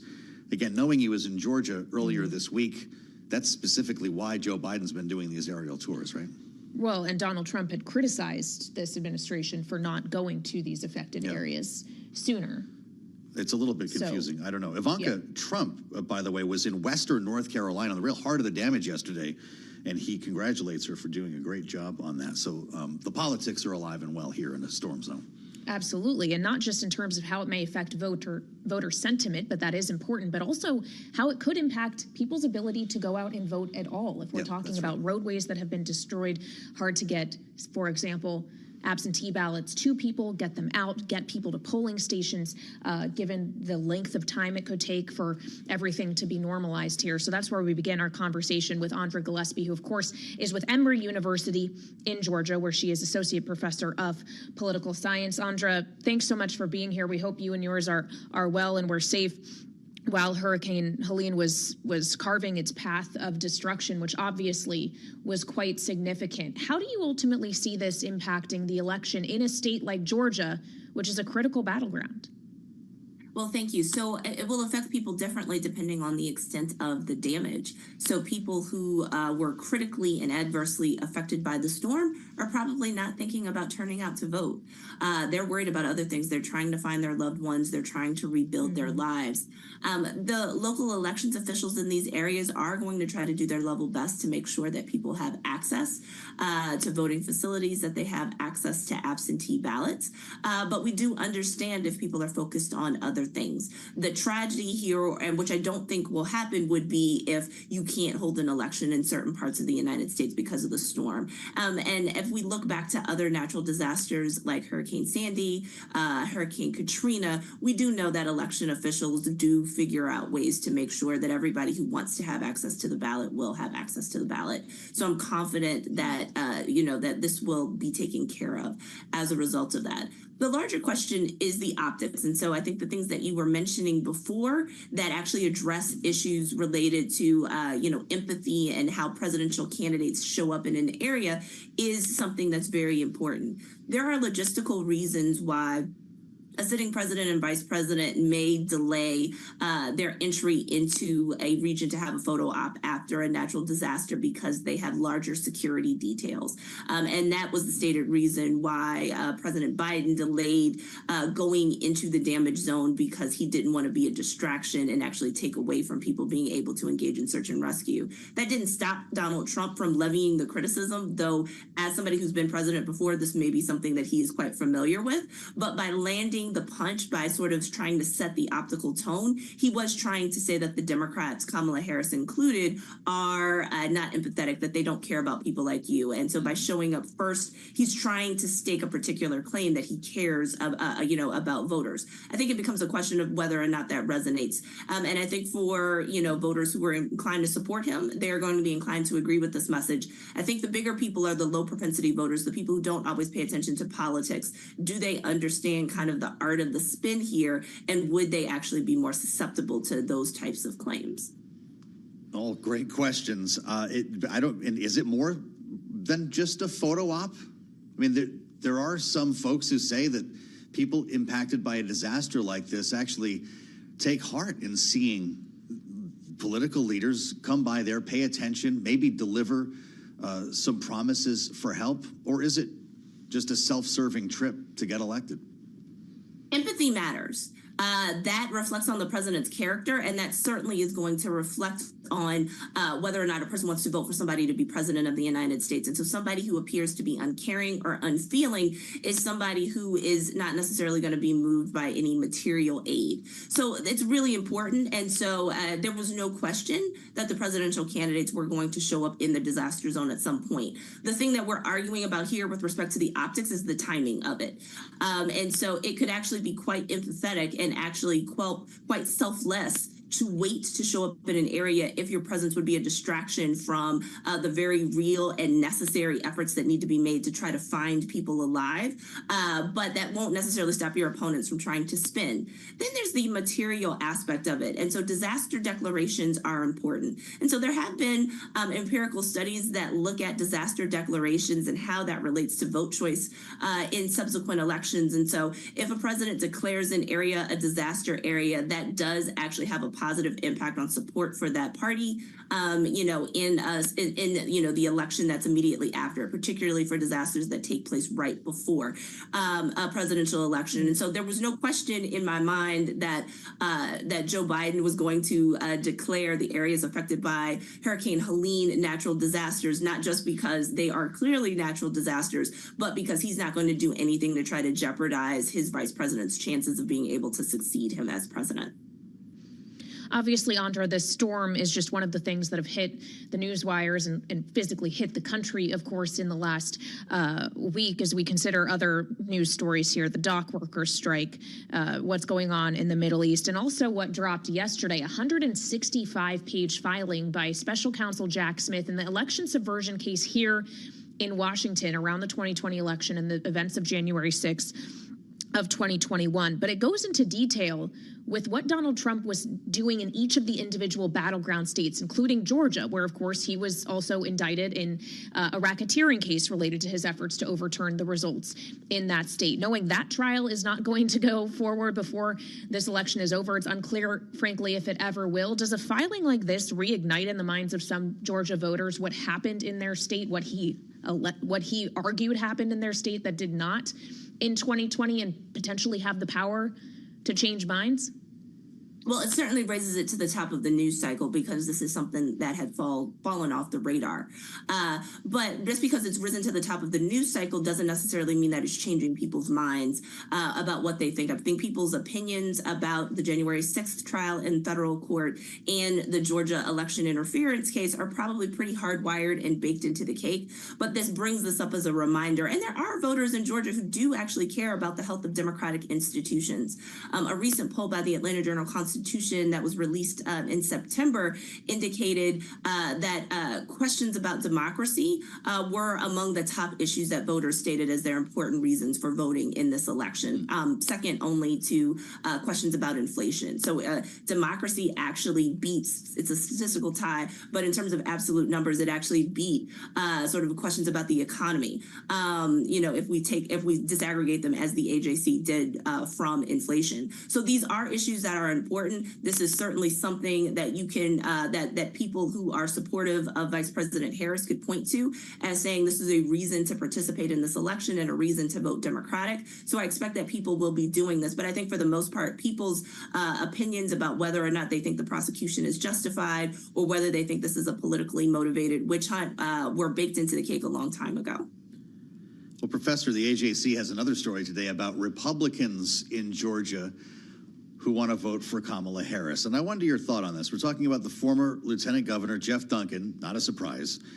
Former Congressman Joe Walsh of Illinois, not a surprise.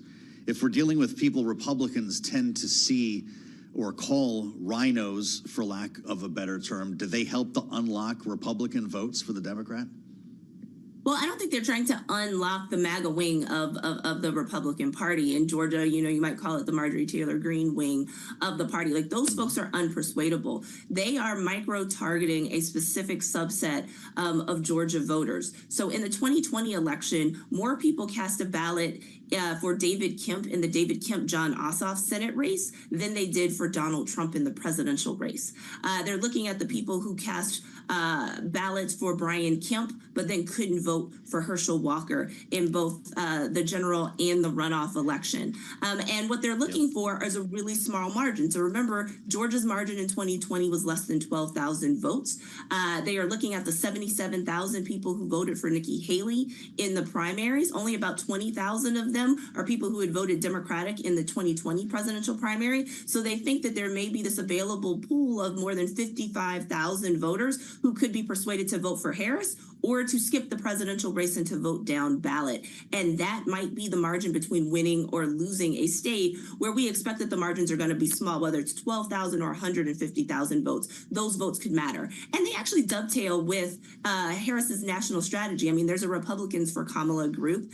There's an Evangelicals for Kamala group that's focusing on white evangelicals, the group that's overwhelmingly Republican amongst evangelical Christians. So, this, is trying to leave no stone unturned and to find every possible vote that could help.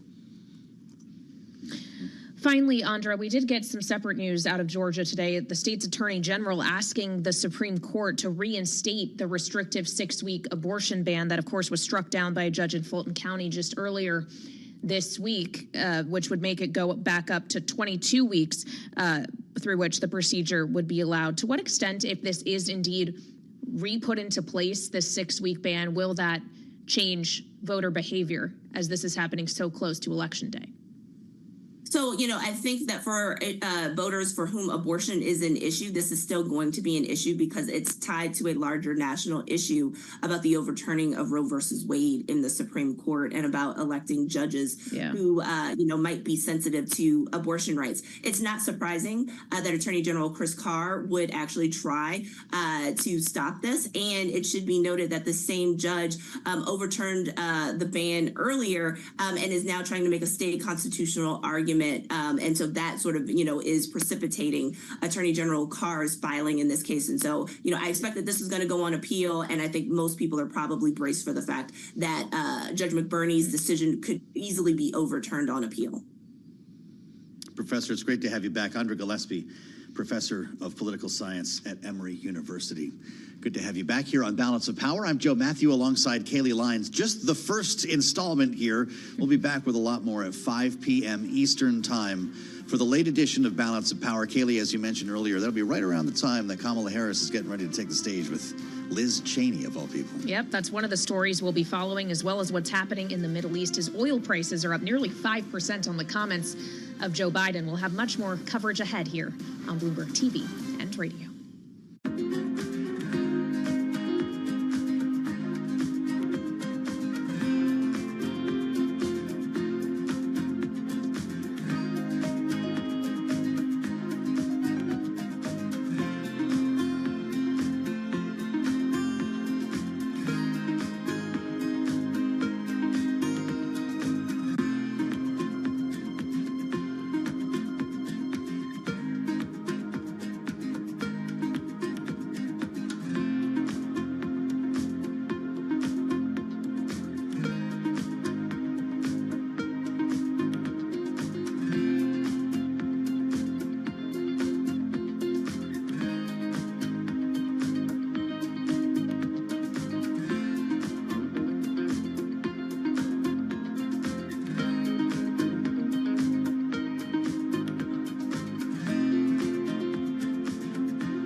This is Bloomberg Business Week. Insight from the reporters and editors who bring you America's most trusted business magazine. Plus, global business, finance, and tech news as it happens. Bloomberg Business Week with Carol Masser and Tim Stenevec on Bloomberg Radio. And very good afternoon, everybody, live on radio, TV, YouTube, Bloomberg Originals. This is Bloomberg Business Week for this Thursday, October 3rd. I had to check because, man, we're well into October. Does it feel like we should be back in September, or how are you feeling? It's almost earnings I don't know season. what that means. Yeah. Well, I don't know. The future comes at you fast. I'm ready even for the new year, if you can imagine. No, slow it down. Tick, tick, tick. All right, everybody. We have certainly been here before. Investors balancing and weighing positive economic data. We got a batch this morning against concerns over an escalating conflict in the Middle East. So we've got stocks bouncing around a bit. Oil has certainly moved on the news. We're going to dig into that. But we're also going to get into, because I feel like there are so many unknowns, Tim. So this hour, we're going to kind of dig into some of what we do know. All right, that includes today's batch of economic data ahead of that closely watched jobs report tomorrow. Also, Carol, what the holiday season is shaping up to be. See? We don't know that yet. 2025 is just around the corner. We've got a member of the Amazon executive team. They had some news out this morning about their hiring plans, so we're going to dig into that. How many, what it means, hourly wages, full-time, part-time, all that good stuff. A great snapshot of the labor economy, that ahead of the monthly jobs report tomorrow morning. Also, details on one of the largest ever private investments, what it does or does not say about the closely associated AI craze. Boom or bust? Boom or bust? I don't know. Well, so far, boom. Yeah, absolutely. Boom, all right. It goes boom until it goes bust. That's kind of how it works. All right, let's get a check on some of the top business stories on this Thursday and a look at the trading day. Here's Charlie Powell. All right, I thank you very much. And Carol, you mentioned oil. Let's begin there. West Texas Intermediate crude surging on Mideast tensions. WTI up 4.5% right now, 73.29. We got Brent up 4.4%. Brent, of course, the global benchmark right now, barrel of Brent, 77.15. The Dow, the S&P, NASDAQ, all in the red right now, with the S&P down 18, 56.90 where we stand, a decline of 0.3%. The Dow down 258, down 0.6%, and NASDAQ, the composite index, down 0.2%. The NASDAQ 100 index down 0.2%, and the Russell 2000 index of small cap shares down now by just about 0.9%. 10-year at 3.83% with a 2-year that's now yielding 3.69%. Gold down $2 the ounce, 26.56, a drop of 0.1%. Oil surging as the market braces for the possibility that Israel's retaliation against Iran for its recent missile barrage will include strikes on the country's oil industry. Oil stocks higher. ExxonMobil right now up 0.7%, ADRs of BP up by just under 0.1%, and Chevron shares up by about 0.5%. And a story just developing right now, the NFL is said to be in talks with David Ellison's Skydance Media and one of its major investors, Redbird Capital Partners, that could result in some of the league's media assets changing hands, a story we're keeping an eye on right now. Again, S&P down 19, drop now of 0.3%. For on-demand news, 24 hours a day. Subscribe to Bloomberg News now, wherever you get your podcasts. I'm Charlie Pelleton. That is a Bloomberg Business Flash. All right, Charlie, thank you so much. Skydance being a bit busy, certainly this year. Yeah. It's Ellison, folks. Yeah, exactly. All right, guys, well, keep an eye on that one. In the meantime, we are keeping an eye on the U.S. economy. We've got a big batch of U.S. economic headlines this morning. Yet U.S. services activity expanding at the fastest pace since early of 2023. U.S. mortgage rates near 6%. Some in the industry saying that's enough to start up a refinancing wave. And then perhaps, I think it's safe to say, really the key one today, Tim. Yeah, U.S. weekly jobless claims remain subdued, consistent with low layoffs. Data, too, on factory orders and durable goods orders. So, Carol, we got a lot to get to with Michael McKee. Let's see what he has to say. Bloomberg News international economics and policy correspondent Michael McKee in early. I hear him on surveillance and radio. And tomorrow, too. Yeah, tomorrow. You're going to be up early.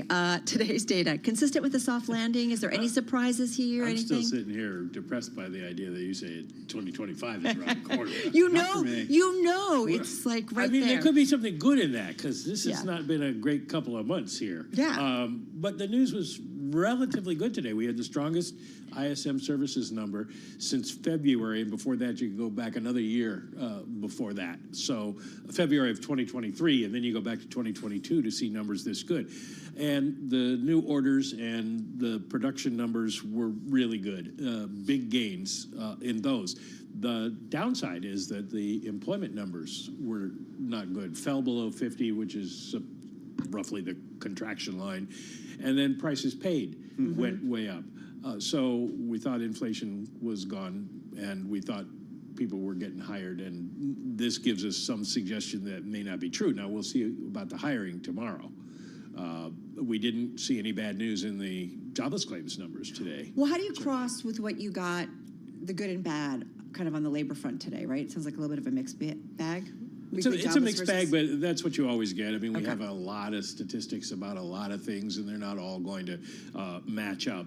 And sometimes there are one-offs in the measurements of this or that, and you just don't know. We've had some questions about some of the raw materials out there and what they're going to cost, that sort of thing.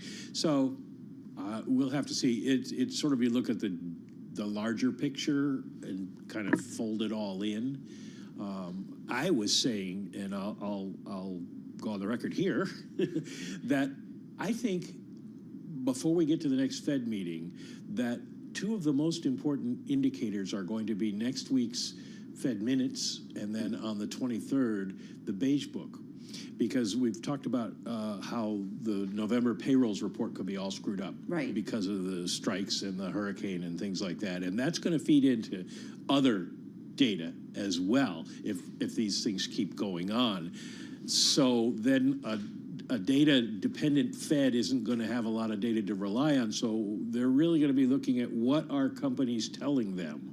Now, the minutes, we'll find out what were they hearing at the time about people's plans. And then in the Beige Book, it's not a deep dive, but it will give us some idea of what companies are thinking is happening in what might be a somewhat data void. Well, there hasn't been a void when it comes to Fed speakers lately, especially today. We heard from Austin Goolsbee, of the Chicago Fed, Raphael Bostic, Kashkari speaking as well at a Minneapolis Fed event. Does what we've been hearing, like, how would you characterize what we've been hearing from these Fed officials in relation to the data that we've been seeing? At this point, status quo, which was, we think the economy will continue to grow at a reasonable pace, unemployment won't fall through, or won't go through the roof, and inflation will continue to come down slowly, which means we cut rates 2 more times this year of 25 basis points at a time. But they're just placeholders, these speeches at the moment, because they're going to wait to see what they get in terms of the data. We've still got another CPI report, another PCE report, income and spending numbers, retail sales, all of that coming up, and another payrolls report, whether it's readable or not. And we also start to get corporate earnings, so we'll get some clarity. And by the time they meet, we might know who the next president is going to be. Are they starting, Mike, to talk at all about the port strike or implications of higher oil prices? No, they haven't talked about... These are out of the Fed's control, of course. They're out of the Fed's control, and the port strike, you've got a lot of Wall Street economists doing back-of-the-envelope estimates for what kind of damage it could do to the economy, but it's very hard to really come up with a number that will hold, because what ends up happening is anything that doesn't come in that's non-perishable will go into a warehouse and it'll get shipped out later. And in the warehouse, it's counted as inventories, which contributes to GDP, so it's not going to hurt there. The perishables stuff like is bananas an issue, but that everybody's been talking about. We talked about that yesterday, the bananas and mangoes. But the issue is how much of that is going to happen? How long is this going to go on? So the Fed's going to wait and see what the data say. One thing, I'm glad you went to energy prices. The impact of higher oil prices on the economy, I feel like, Mike, there was certainly a time that we all can recall when higher oil prices would make us concerned about the impact on the economy, inflationary pressures. What is the role of oil prices in the U.S. economy today? Same thing or not as much? Same thing, but not as much, because we're much less energy intensive than we used to be. We're also going into the winter driving season, which means less gasoline and oil use. And then the Chinese they're the second biggest oil consumers on the planet, and they're having a real tough time with their economy, and demand for oil and energy products is down. So that'll keep something of a lid on gasoline prices, which is the way consumers will really feel it.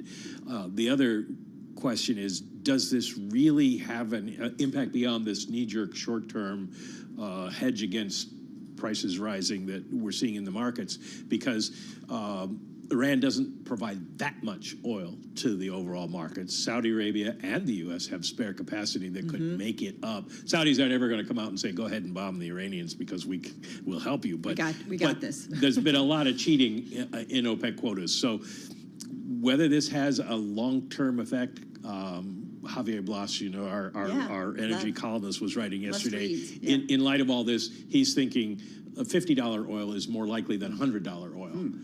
So it may not be a huge problem. Not great for the energy sector here in the U.S. to see $50 oil. Before we get there, though, we get change in non-farm payrolls tomorrow. Yep. For the month of September, 150,000 is what economists surveyed by Bloomberg are expecting. What are you expecting? What are the numbers that you're going to be watching for so closely, and what's Wall Street what's Wall Street trading on? Well, they're going to be really trading on the unemployment rate, because that's what the Fed has made their number one number. The consensus forecast is no change at 4.2%. Fed said we'll go to 4.4 at the end of the year. How fast do we get there? Do we get there? Yeah. That'll be question number one. In terms of the change in payrolls, the interesting thing is if you look at the Bloomberg survey, it runs from 70,000, those folks at Citi, up to 220,000. Wow. There's a very wide dispersion there because people really don't know, and there are reasons that are too nerdy to go into why either one could be right. But basically, as long as it doesn't come in way low or way high, 70 would be seen as bad. Yeah. 220 would be seen as bad because bad news is good news, according to some analysts we had on Bloomberg today. Yeah. But if it's in this 120 to 170 range, Kind of a sweet spot. It's okay. And then we move on to the next thing, which is? Well, the next big number will be CPI. Okay. And that's the 12th of October. Well, I'm sure we'll be checking in with you on that one as well.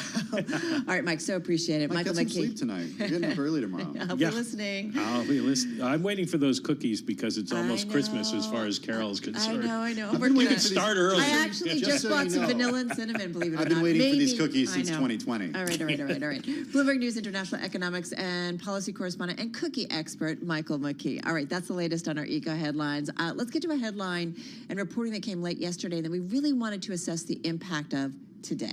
It's that newly unsealed court filing where U.S. prosecutors argue that Donald Trump should stand trial for his, quote, private crimes in trying to overturn the 2020 election.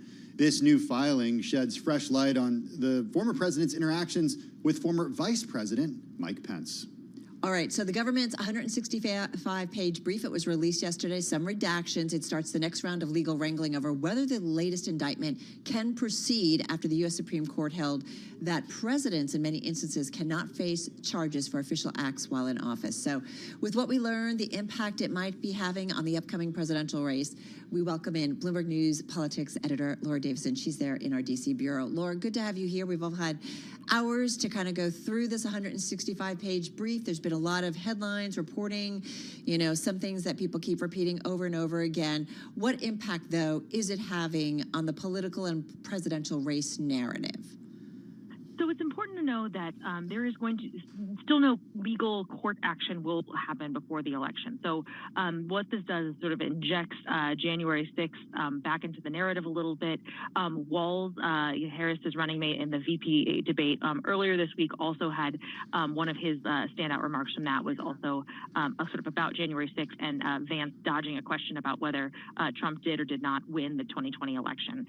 So this narrative is now coming back up again. We know that for voters, democracy, which is sort of broadly kind of what this is all about, is an important issue, but not the most important issue. The economy and immigration are ahead of that. So while this, injects a little bit more of January 6th and Donald Trump's legal troubles into the race and the narrative this week, it's not going to do a lot to sway those swing voters who are a lot more motivated by economic issues. Okay, I'm glad you answered that because that's really what we wanted to talk about here today is understanding the electoral implications. We're going to get back to those in just a minute, but I also want to understand legal implications here, Laura, because there are two different scenarios that play out here. One of them is that come January 20th, 2025, the former president is back in office as the next president of the United States. The other scenario is that he's not, and I'm wondering how this filing and the implications of it change depending on whether or not he's in office. Yeah, so if he's in office, he can essentially direct the Justice Department to dismiss both this case as well as the Florida case, which is about the classified documents. So, these cases could go away. The Georgia case, as well as the New York conviction, those are state level cases. He does not have jurisdiction over those, but he does. If he wins, he does have the ability to help make a lot of his legal troubles go away. All right. And I am curious, too, in terms of the conversations you're hearing in and around the Beltway. I mean, is it just interesting chat at this point?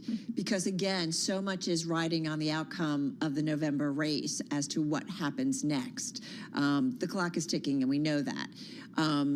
But I'm just curious what you guys have been hearing in and around the D.C. area.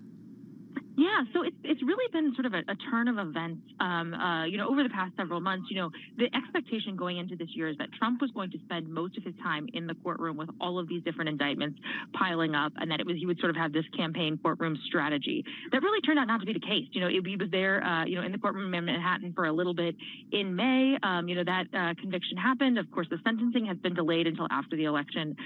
So it's just been a very different, campaign than people were thinking it would be, as well as, that Trump has really been able to avoid the legal troubles as being a key portion of his campaign, instead focusing on where he feels more comfortable on things like, talking about migrants and such. So, Laura, it brings us to the Harris campaign and to Governor Walz, what they've been doing in recent days and today since that filing came out. Even though democracy isn't the most important issue to many Americans who are going to the polls, come November, the economy trumps that. Are you seeing them latch on to this news in any way and talk about this at campaign events at rallies? We have not seen that yet. We'll hear from both Trump and Harris later on today, so we may get a better sense of how this is reverberating throughout the campaign. Hey, listen, another aspect of the race, and that is the impact of Hurricane Helene, are reporting about how the storm displaced voters, damaged polling places, snarling the mailing of ballots. State officials are rushing to update their plans. We talk about North Carolina a lot in this race. What are we hearing on that front and how that might potentially change the outcome of the race in that state in particular? Yeah, it's really hard to know, exactly which voters are affected, really in early days of this. But, it is a concerning sign that, that both, poll places could have been destroyed, poll workers could be displaced, ballots could have gotten lost, same in Georgia as well. So this could have, somewhat of a meaningful effect on the election, in these two battleground states. We had a reporter who was there in Georgia on earlier this week with Trump and talking with voters about, will this, affect, how people feel about the election, and said, that it very well could, not necessarily affect who people, if they already made up their mind, it's not going to change who they're going to vote for, but just their ability, they're focused on rebuilding their houses, not necessarily getting to the polls. Yeah, right. And we, the challenges certainly of kind of building back for those that are dealing with it. Laura, thank you so much. Bloomberg News politics editor Laura Davison there in D.C. Hey, coming up next, a company that's been a center of the AI universe. Okay. Is it the company that has been at the center of the AI universe? One of the companies. Yeah, there are a couple of them. It's going through a lot of changes. Okay. Its coffers, you might say now, flush with cash. Okay, I think I know who you're talking about. I think you do. All right. Who it is, the big reveal on the other side of the break. This is Bloomberg.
It's 2:21 on Wall Street. We do check markets all day long here at Bloomberg. Oil jumps, stocks slide, but we are off session lows. The mood soured after President Biden told reporters he was discussing if he would support Israel striking Iran's oil facilities.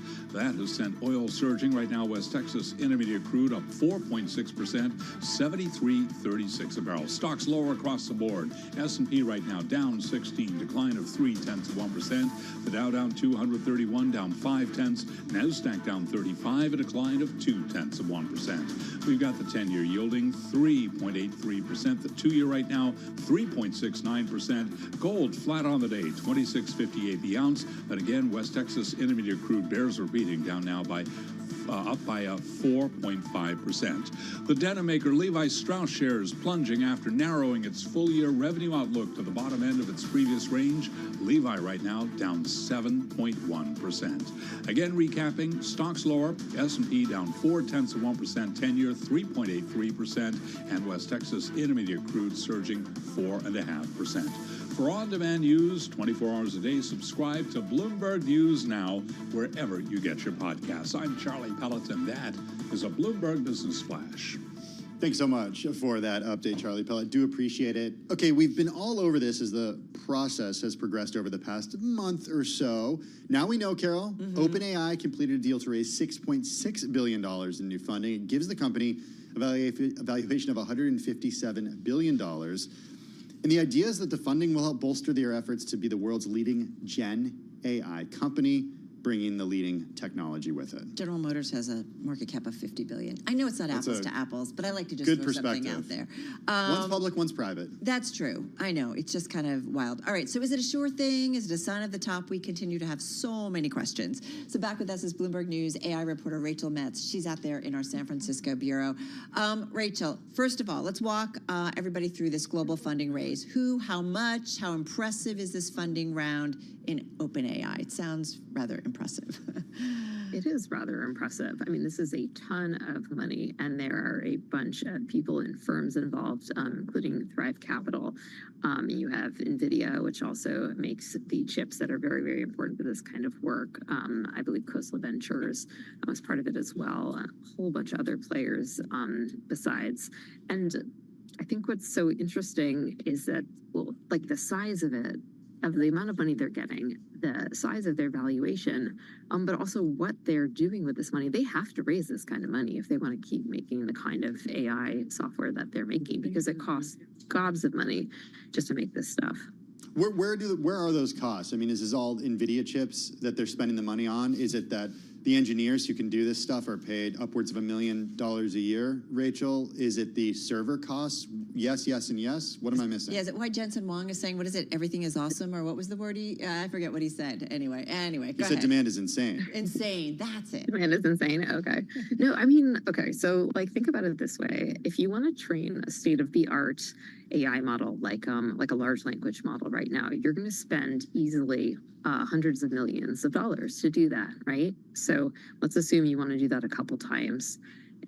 Let's assume, you're happy with 2 out of the 3. Let's say you've done 3. I mean, that is, that's easily more than $1 billion right there, right? And then, as you mentioned, you've got all these other costs. I mean, staff, I'm not even sure. I would love to see a breakdown. Maybe we can do that at some point of like staff costs might not even be, that's not even going to rate, right? Even if you're paying somebody $1 million, that's just like, it's like pocket change. Well, this is what we have this question. Not my pocket change, to be fair. Well, Tim and I on our list of questions, it's like we're thinking transparency of this business, and I understand it's not public yet, so it doesn't have to report things, but how many specifics, this is your world, like your expertise, I am curious, how many specifics are you able to get access to or an understanding of when it comes to the business of OpenAI?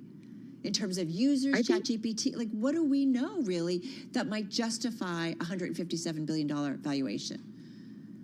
Well, we do know that they are bringing in revenue. This has come from some reports. This has also come from information that we have learned. They also have put out some stats. Every once in a while, they'll put out a number or an updated number. We know that as of now, there are, I think it was 250 million weekly ChatGPT users, if I remember the stat correctly. When they said that their funding round closed the other day, they also mentioned that. So we know that. We also know from a recent report we had that they hit the mark of 1 million paying business customers for ChatGPT recently, and that would be across, I think it's 3 different businesses there. Three different products they have. One is like an educational one, and then 2 are different business products that they sell. So they are bringing in money. It's just, you got to bring in lots and lots and lots of money if you want to grow this kind of business. So the valuation and the amount of money that they've raised, I think it all makes sense. Yeah. In a sense. But it is not lost on me that these are all very large numbers. If you could sit down with the management team and they said, all right, Rachel, we know you want to know more, but we can only give you one statistic to tell you like kind of how we're doing. What might it be? What would you ask? Or what would you want to know? Oh my gosh. Sorry. That is, you're putting me on the spot like that. I should have prepped you. I know, but you're so smart. No, I mean, but the things that I'm interested in are probably might not interest other people. But I mean, I guess I would be curious to know just how has usage of ChatGPT changed over time, or what the churn is. You know, like how as of now, like people that have been paying to use the service, how many are sticking with it? How long are they sticking with it? That kind of thing. Because I don't have the best sense of how people are using it over time and if they find it useful over time.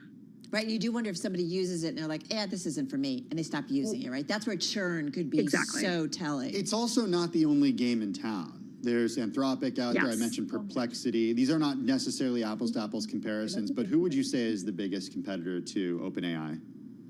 Ooh, in my mind, I often think of Anthropic. Some of that is probably because it was started by people who left OpenAI and has since been joined by a bunch of other people from OpenAI. But Anthropic has always been focused on, I mean, they've been very public about their focus on safety, and they are much more geared toward businesses from the get-go. Like, they are not concerned with doing some of the bells and whistles that you would see on more consumer-facing products. Like, for instance, they don't have an image generator, and they have said this is because their clients don't really want that or don't really need that. You know, they do. So they are very like methodical about how they're rolling out features, and they seem to focus very firmly on what business users want, not thinking too much about consumers for the most part. Hey, Rachel, you went through the funding round led by Thrive Capital, which is a venture capital headed by Josh Kushner, brother of Jared. They put in $1.3 billion. Microsoft, which is OpenAI's largest backer, put in another $750 million on top of $13 billion. The role of Microsoft, how much say do they have at this company? I think we've talked about this before, but it continues to be like kind of top of mind for me. Yeah, I mean, I think right now that's definitely a question mark. The company was going to have a board observer seat, and that person is not actually doing that role now. It was something that we had learned was happening, and now sounds like it's not happening. So I think it's a little bit unclear, since it is still not a publicly traded company, what role the company has. I also think, do you think it's interesting for the companies that maybe didn't invest, like a little known company called Apple? Like, does that surprise you at all, or no? I mean, nothing surprises me at this point because everything is weird, but it wouldn't shock me if Apple has other plans. Potentially they are already enmeshed with OpenAI. They have this deal related to ChatGPT. So who knows? I would definitely keep an eye on them and see, are they planning to invest at some point in the future, a la Microsoft or in some other way?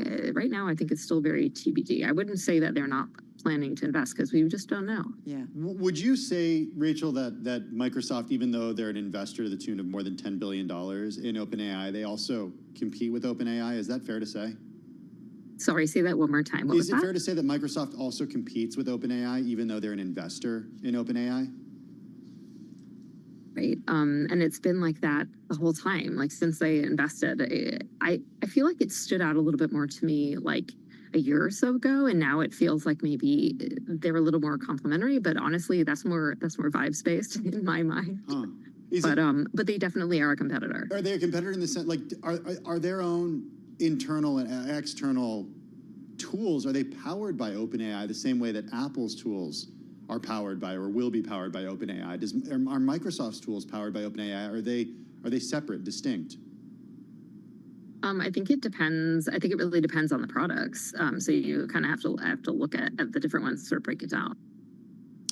Hey, one other thing that we need to get into, and this is that idea of, I don't know, OpenAI maybe growing up a little bit and trying to figure out what its corporate structure is going forward. And they've talked about, right, moving from a nonprofit to a for-profit model. I know that in your story, in the team story, talk about some of the legal hurdles to doing that. Should we assume, do you assume as you watch kind of the evolution of OpenAI in the last almost 2 years now or so, say that it's going to be a for-profit company? That's where it's going.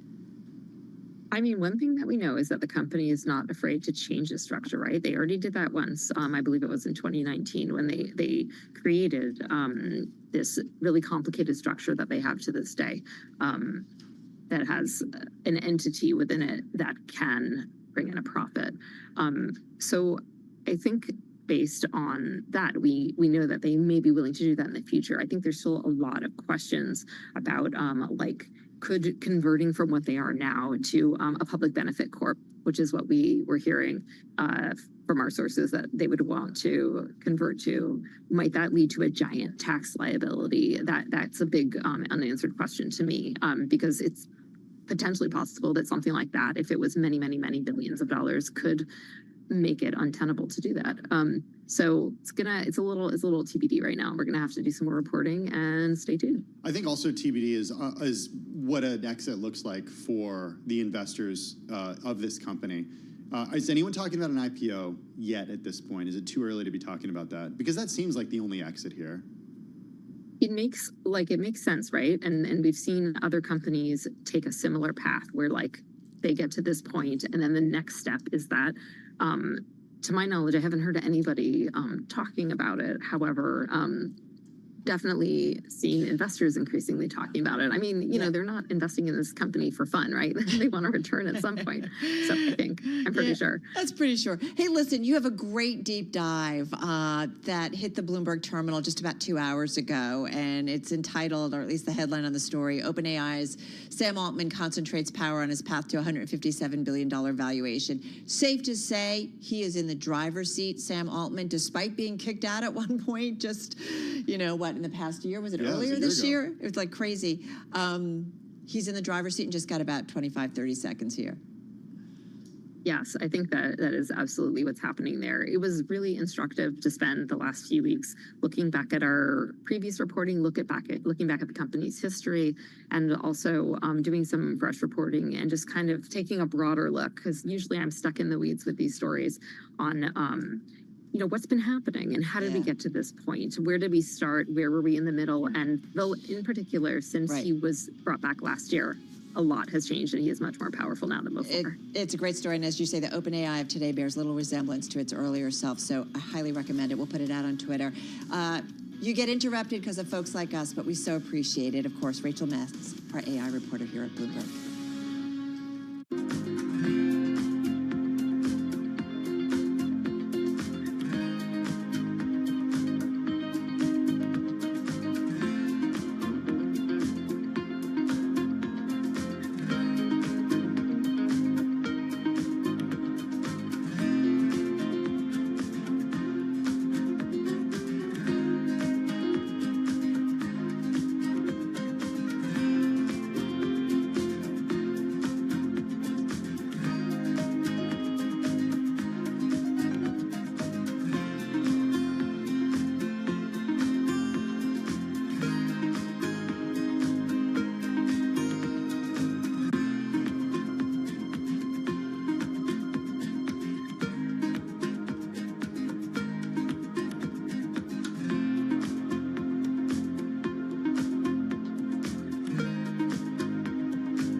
It's 2:40 on Wall Street. We do check markets all day long here at Bloomberg. The Dow, the S&P, NASDAQ 100 index, Russell 2000, all in the red right now. Crude oil is surging. Let us begin with West Texas Intermediate crude up now by 5.2%, 73.77 a barrel. Brent, the global benchmark, up 5.1%. Barrel of Brent right now 77.69. Stocks so lower. Traders weighing the prospect of escalating conflict in the Mideast against positive economic data. S&P 500 and NASDAQ both lower right now, with the S&P down by 0.3%. Oil surging as the market braces for the possibility that Israel's retaliation against Iran for its recent missile barrage will include strikes on the country's oil industry. 10-year 3.84%, the 2-year 3.70%, and right now we have got spot gold up just about 50 cents the ounce, 26.59. Oil stocks for the most part moving higher. ExxonMobil up 0.5%. BP up 0.2%. Chevron shares, they are up now by 0.4%. And here we go again. Some U.S. shoppers are stocking up on toilet paper amid fears of potential disruption from the port strike and increased demand in areas affected by Hurricane Helene. For on-demand news 24 hours a day, subscribe to Bloomberg News Now wherever you get your podcasts. I'm Charlie Pellet, and that is a Bloomberg Business Flash. All right, got it, Charlie. Thanks so much. Well, we talked earlier about this morning's U.S. weekly jobless claims being consistent with low layoffs. Mike McKee joined us, too, to talk about some of the other data points that maybe question a little bit about some of the strength that we are seeing in the job market. We do get another read tomorrow morning on the monthly job picture. And on the labor front, we also heard from a big player when it comes to being an employer of a lot of workers. We're talking about Amazon.com today. Earlier, as it kind of does around this time of year, earlier talking about what it will need for the all-important and busy holiday shopping season. Yeah, Amazon's going to bring about 250,000 seasonal, part-time, and full-time employees on for the U.S. holiday shopping rush. That's unchanged from last year. It's an indication that the company expects steady demand in its biggest market. Carol, I will say, as of June 30th of this year, they had 1.532 million employees. As we on the say, payrolls. they employ a lot. All right, let's head to Atlanta and to Sandy Gordon. She's Amazon's Vice President of Global Operations, Employee Experience, and Relations. Sandy, great to have you here on Bloomberg Radio and Television. Tell us a little bit about how you guys determine demand for the year, how you make these projections, and maybe what your needs this year tell you a little bit about the market and the economic environment. Yeah, Carol and Tim, it's nice to be with you all today, and thank you for taking the time. This is the time of the year when we begin preparing for what we do expect to be a busy holiday season. And as you stated, that preparation includes us hiring for 250,000 full-time and part-time seasonal roles across our customer fulfillment and transportation network in the U.S. And this is a diverse range of roles for applicants of all backgrounds and experience levels. We obviously take a look at what we project as our customer demand. We watch how we're performing in the year leading into the holiday, and that helps us to identify the volume of employees that we'll need, the number of employees that we'll need to meet our customers' expectations. And so we are really excited and ready to welcome back so many of our repeat seasonal employees. And we're happy to welcome new faces. And customers, that's fair. And customers, of course, and customers. I absolutely will say that. Of which we all can certainly say, yep, Amazon customer, and certainly use it. Hey, Sandy, though, what you're seeing and your expectations for what you need for the holiday season tell you about how the economy is doing? As you know, we're Bloomberg. We talk a lot about soft landing, hard landing, what the outlook is. Do we miss a recession? How would you describe it based on your hiring needs and what you guys are expecting for the business come the holiday season? I think we're projecting, what we're expecting, expected holiday growth in our customer demand. And I don't think we expect there to be anything less than that. I heard you at the opening say we're hiring similar to what we hired last year, and that is true.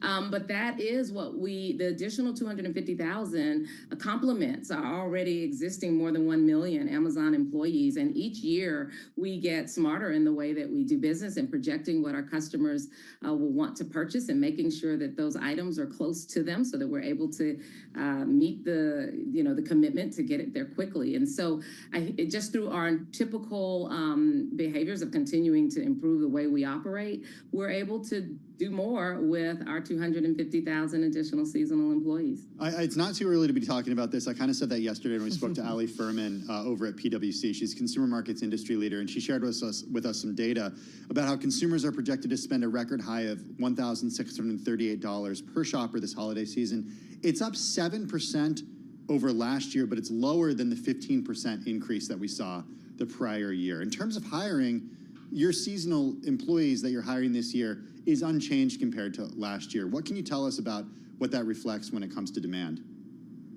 I think it not much for it as it reflects to demand is more so the fact that we are continuing to find ways to deliver smartly for our customers. And in doing so, we have been spending a lot of time making sure that we can anticipate our customers' needs and ensure that the inventory is correctly placed so that it can get to them quickly. And we'll be able to do that with our employees, the 250,000 that we're adding to our already more than 1 million complement. So, Sandy, in other words, it's gotten more efficient just in the last year. You've been able to find efficiencies. Can you tell us what those efficiencies are or how much more efficient you've been able to become just in a short time?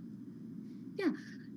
I think what we could say is, we're always a culture that is figuring out how we can do more and continuously improving. And our ability to deliver fast and even faster is rooted in structural changes, like placing, as I said before, like placing items as close to customers as possible, moving from a national to a regional network, and thus reducing the touch points and transportation distances for deliveries. And so with that, we are able to deliver, faster and meet our customers' expectations with the projected headcount that we're identifying. Hey, one of the other things that we were thinking about when we looked at the number, Sandy, we're curious if the base of full-time logistics workers, did that base increase year over year in a way that makes the number that you guys are needing to hire for holidays being steady misleading? In other words, your full-time logistics workers have been increasing ahead of this. And so maybe that explains why the number's consistent.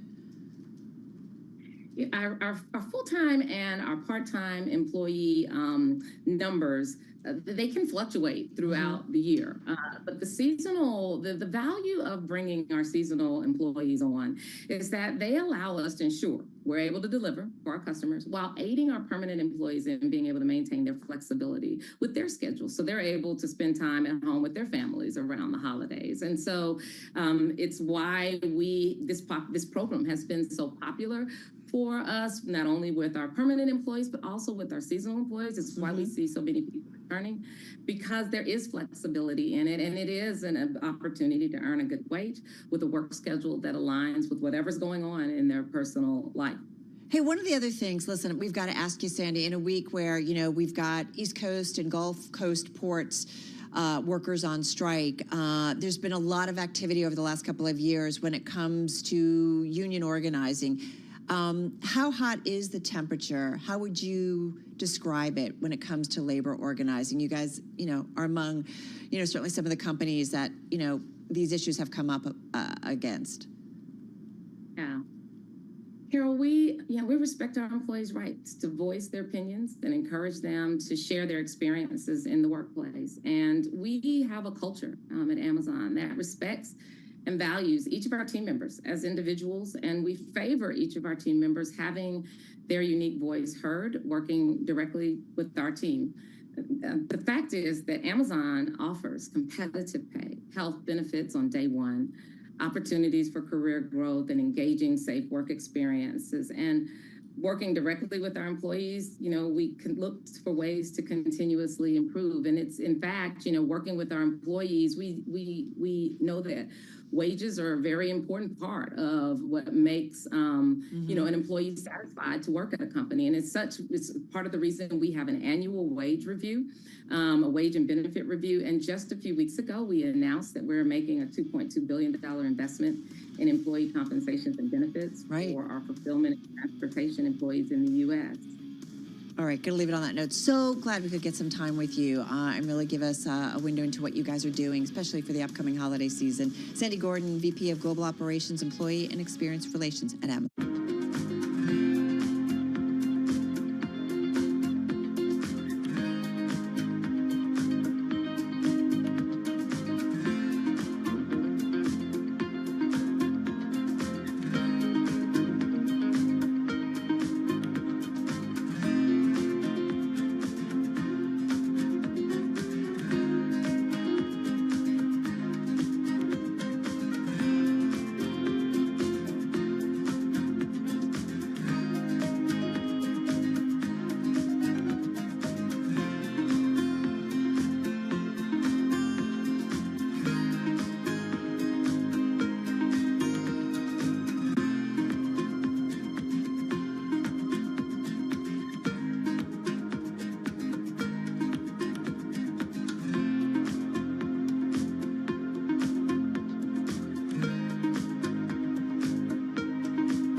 Listening to Bloomberg Business Week with Carol Messer and Tim Stenevec on Bloomberg Radio and Television. Sometimes he's in the Middle East, sometimes he's on the West Coast, sometimes in Europe. I mean, he has the toughest job here at Bloomberg. He spends a lot of time on an airplane, I'll tell you that much. Yeah, we want to know about those frequent flyer miles. I'm just going to put it out there.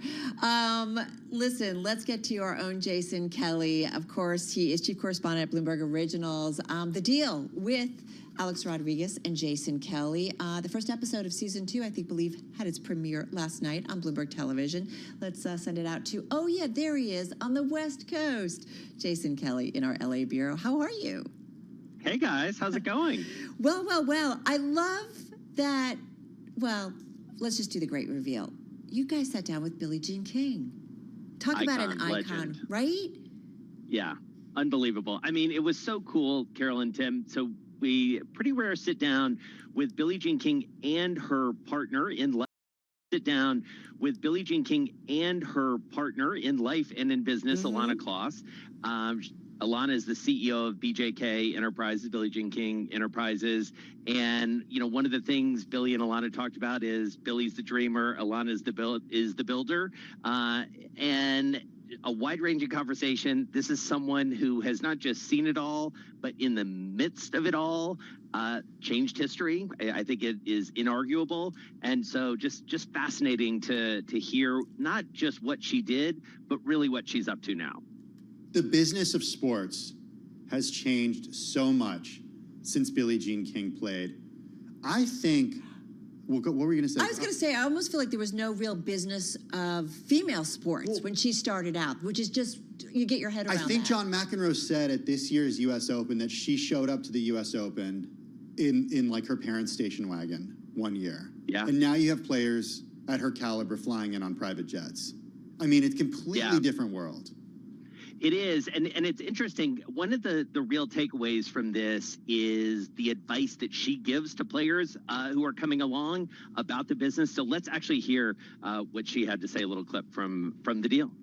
But that moment, and I feel like that is a key learning, was show up with the money. You found the money. Well, I know it's about money, but you see, because I was part owner of tournaments with my former husband, Larry, that I understood the business side. Because when athletes come up to me and talk to me, especially tennis players, they go, well, what should I learn? What should I do? I said, learn the business. Learn the business. And that really says it all. And she learned it, and that is really how she's paid it forward. And guys, that has changed as much as anything the trajectory of sports, and I would argue especially women's sports, because you have the Serena Williams, the Naomi Osakas, the LeBron Jameses of the world, these athletes who have learned the business and have applied it in much bigger and grander ways. Well, and you have, I feel like the last year in terms of things like the women's NBA, right? Like just things have changed dramatically where their audiences, right? Or collegiate sport, like audiences for female sports are in some cases beating, the male audiences for the same sport. Like it does feel like a big almost tipping point here after many, many decades where that wasn't the case, Jason. Well, it's totally true, and as you guys know, and this is not an original thought on my side, but things happen slowly and then all at once, right? I mean, this is something that Billie Jean King has been working on literally for 60 years. 50 years ago was when the U.S. Open agreed to, a little over 51 years ago, I guess it was, equal pay for the men and the women competing. And now, exactly to your point, Carol, what we're seeing is that when you put that content out there, when it is accessible, people will watch. It's exactly what you're talking about with the WNBA.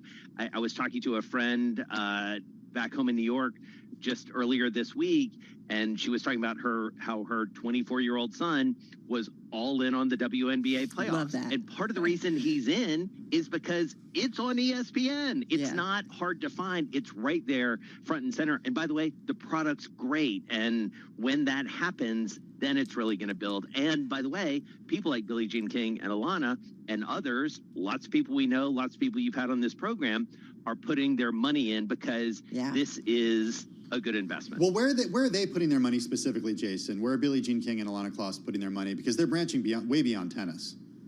Absolutely. And they've really moved to the ownership side. It's interesting. They talk about in the show how, they backed the WNBA Sparks, the WNBA team here in Los Angeles. They backed Angel City, the women's soccer team that is now at a record valuation for all of women's sports, professional sports franchises, $250 million. But notably, they are investors in the Los Angeles Dodgers. And Billie Jean tells the story of meeting with Mark Walter and his wife, Kimbra, and saying, talking about what they could invest in. She said, I want to invest in the Dodgers. And he goes, what? And she said, yeah, I want to be in the Dodgers. What's interesting about that is then that leads to Billie Jean and Alana convincing Mark and Kimbra Walter to back the Professional Women's Hockey League fully. They own the entire thing, investors alongside Billie Jean and Alana, of course. And so that's a big bet. But people, again, are turning out. They're tuning in, and it's a good deal. A deal that turns into a couple of deals and then some. Jason Kelly, so appreciated. Chief correspondent, Bloomberg Originals, out there in our LA bureau. You can watch the deal with Alex Rodriguez and Jason on Bloomberg Originals. The podcast available at Bloomberg.com or wherever you get your podcast. Second season, episode 1 down. More to come. All right, more to come on Bloomberg Business Week. If you're watching on TV, the close is next.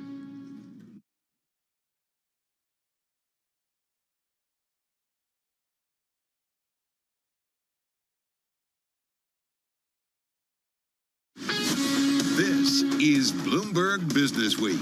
Insight from the reporters and editors who bring you America's most trusted business magazine. Plus, global business, finance, and tech news as it happens. Bloomberg Business Week with Carol Masser and Tim Stenivek on Bloomberg Radio. All right, everybody. Tim and I continuing here on Bloomberg Business Week. Carol Master along with Tim Stenivek live in our Bloomberg Interactive Broker we're here. studio. We are. We're here for the next 2 hours, whether you like it or not. Whether you like it or not, you're stuck with us. All right, we've got stocks bouncing around. We're definitely off our best levels, of the session. Little bit lower, but we did see yields tick up a little bit based on some economic news earlier today. And then we've got a big one. Actually, I'm looking at yields pretty much at their highs of the session. So you get a 10-year at 384 and a 2-year note at 370. I'm glad you're talking about yields because we got a great roundtable on you rates. You are welcome. Thank you. Yeah. Mike McKenzie and Ira Jersey are going to be joining us in just a few minutes. It's important. Hey, in the equity market, Carol. Yeah. Vast majority of stocks are lower. 407 names declining in the S&P, 95 higher. Yeah, among that list, Levi's down about 7.5%, was down nearly 12% at its lows today. We're going to get into it. The company pairing its full-year sales outlook. So talk a little bit more about, you talk about iconic brands. This is a huge one. So what's going on? How are they rethinking what they need to do with the business going Born forward? of the gold rush. Yeah, exactly, right? Yeah. Right, all those gold, right? Yeah, all those gold diggers, not gold diggers. No, like the 49ers, 1849ers. Those gold diggers. Levi Strauss was like, okay, well, they're going to need some jeans to wear when they're panning for gold. At least that's how legend has it. Yeah, The exactly. picks and shovels, right? We're also going to talk about the chip wars and U.S. efforts from the White House. Yeah. And we're also we're going to talk a little bit about zoning. Zoning, I'm holding in my hand The Key to the City. No, not the literal key. It's a new book, How Zoning Shaped Our World. We're speaking with Professor of Urban Planning, Sarah C. Brown, a little later in the program. Hot topic right now on the presidential campaigns and dominated the vice presidential debate on Tuesday night. Every time we talk about real estate, or especially when it comes to residential, it always comes up land, procurement, but it also comes up zoning. All that and more over the next 2 hours on Bloomberg Business Week. First up, though, a check of the day's trade and top business stories. Here's Charlie Pellet. We got 58 minutes to go ahead of the closing bell with the Dow, the S&P, NASDAQ 100 index, Russell 2000, all in the red. Stocks lower as traders weigh the prospect of escalating conflict in the Middle East against positive economic data. S&P right now down 22, decline of 0.4%. Dow down 265, down 0.6%, and NASDAQ down 54, a decline of 0.3%. Russell 2000 index down 0.8% with a 10-year.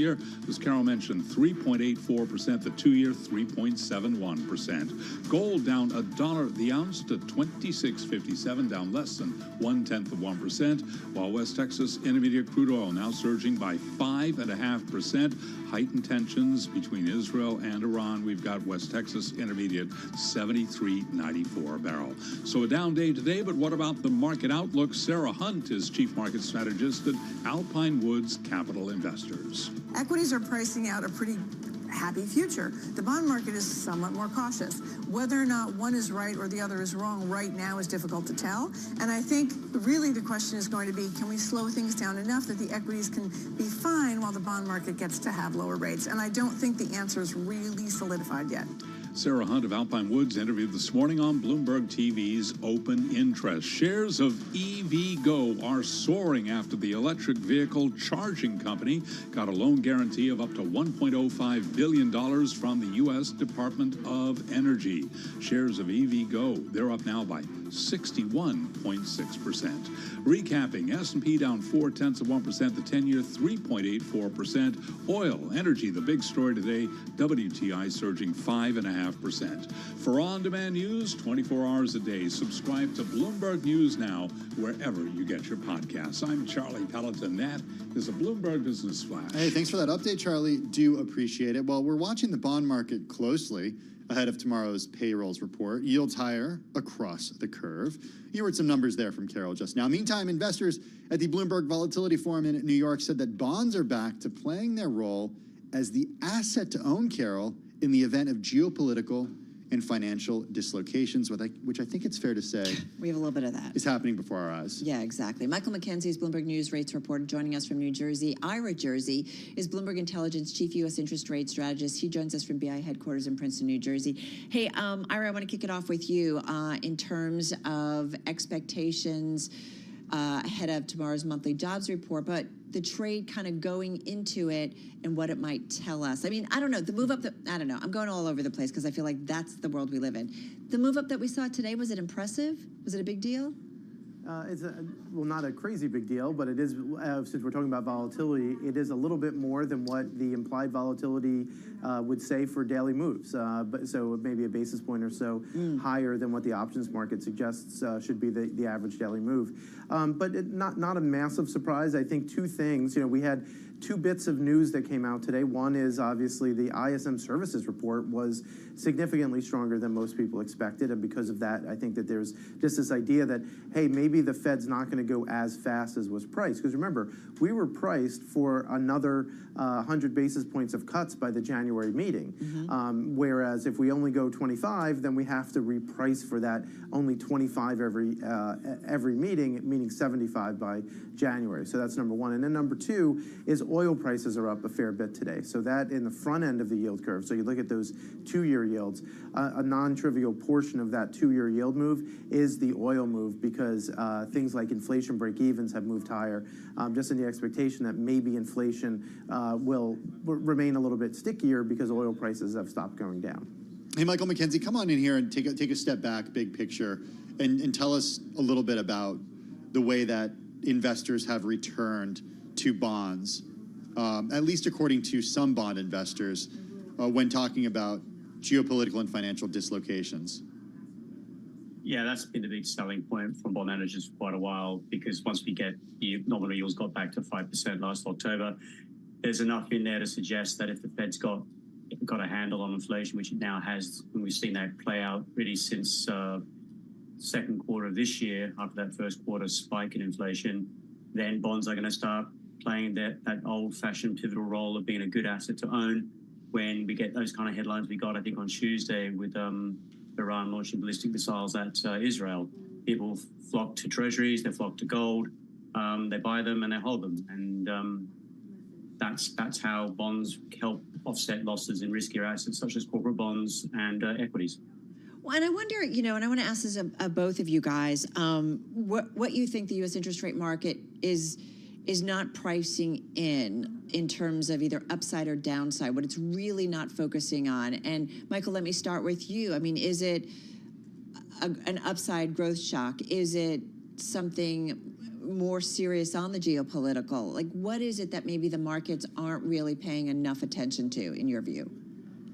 I think the bond market's telling you that they're really focused, they're very sensitive to labor market because that's what the Fed's told them, which means if you did get an oil price shock, commodity shock, because don't forget China's now unleashing a massive stimulus, which is helping commodity prices pick up. You know, if inflation becomes more of a story next year, then that is going to put the Fed in a box, particularly if labor is starting to weaken. And ultimately, I think the bond market would have to sort of start to price in a higher inflationary period or a return to higher inflation. Then the yield curve is going to steepen, but it's going to bearishly steepen. Yields are going to rise, led by the 10s and 30s. Don't forget, we've got lots of deficits that need to be financed over the next few years from here too, because no one in Washington is talking about being fiscally disciplined anymore. So I think that's probably the key thing. So geopolitical, you probably get a rally, but then if the oil prices really start to go north, and that's another debate too. A lot of people talking about whether or not, you know, $50 oil or $100 oil is really the real risk for oil. So beyond that, I think the market would be uncomfortable. The bond market pricing here is not really comfortable if we get a genuine soft landing like we saw in 95, 96. Fed only cuts twice, maybe 3 times.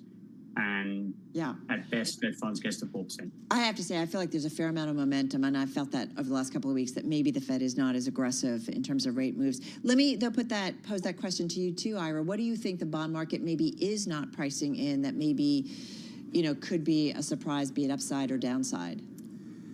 Well, I actually think at this point, we're pricing a lot, and I agree with what was just said. And in fact, we actually put out a piece earlier this week where we noted that, either if we're right or wrong, we do think that the yield curve will be steeper. Because if we're wrong, we're probably wrong in the point of, hey, the Fed's probably only going to cut to 4%, and you'd have to then reprice the whole curve and probably bear steepen a bit. So you're talking about 2-year yields back to 4%, but then 10-year yields maybe up to 4.5 or 4.75, and that would be a pretty significant reversal in trend, and something that the market's not really ready for. When you look at what the options markets are pricing right now, they're not pricing for a significant sell-off. They're more pricing for a pretty good rally. So I think that's that type of scenario is not what's priced in the market, nor is anyone really significantly hedged for that outcome. So I think that would be probably the area of greatest volatility. I think the other one is we're not priced for actually bull flattening of the yield curve, so where 2-year yields don't do much and 10-year yields rally, and that would be the scenario where you do get more inflation, the Fed stops early, but you have geopolitical risks and maybe a bigger regional conflict where you wind up getting that flight to quality bid that you mentioned earlier, where you wind up seeing people buying 5-year, 10-year, and 30-year debt, and therefore bull flattening of the yield curve. Hey, Ira, very briefly, we only have about 30 seconds left, but I'm wondering if you think that the bond market is taking seriously either candidate's proposals when it comes to how much they want to spend when they do get to office. Well, we know that neither of these candidates is fiscally conservative. So I think that the market's already betting on the idea that we're going to continue to have 5%-ish deficits as a percentage of GDP for at least the next few years. All right, there it is. Big thank you to both of you. That's Ira Jersey of Bloomberg Intelligence. He's Chief U.S. Interest Rate Strategist joining us from Princeton, New Jersey. Michael McKenzie, Bloomberg News Rates reporter, joining us from New Jersey as well. Well, from bond yields that are higher to a stock that's lower, Carol, and that is Levi Strauss. Yeah, you're so right about that, Tim. Just pulling it up on the Bloomberg, down about 7.5% as we speak. It was down, though, nearly 12% earlier in the session. Levi shares slumping after challenges abroad and declines across its home market. And then there's the Dockers brand, drove that caused the company really to cut its full-year guidance. The company sees weaker sales growth for current fiscal year, expecting a gain of about 1%.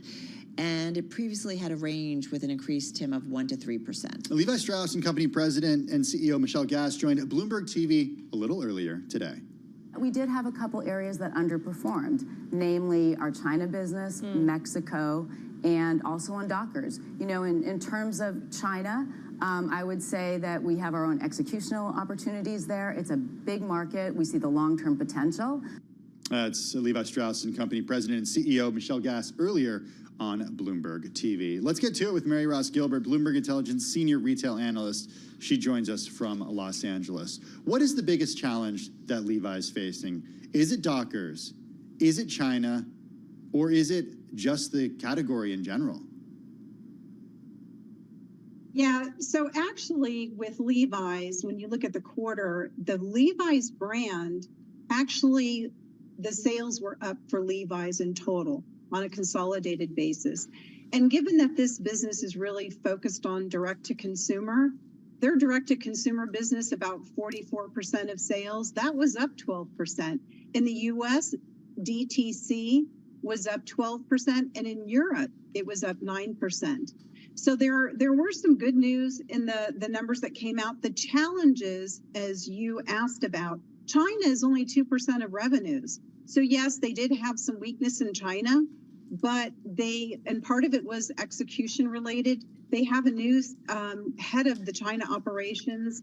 And so I think if anything, there's, potential upside. And clearly there's some weakness in China. We've been hearing that from a number of brands, not all of the brands, but definitely a number of them. And then with regard to Mexico, on the DTC, the direct-to-consumer side for Mexico, that was also very strong in the quarter. It was the wholesale side of the business, one customer in particular, where they had a cybersecurity issue that they're working on getting resolved. So that's where the hit was. But in terms of the magnitude, it isn't huge. It's small.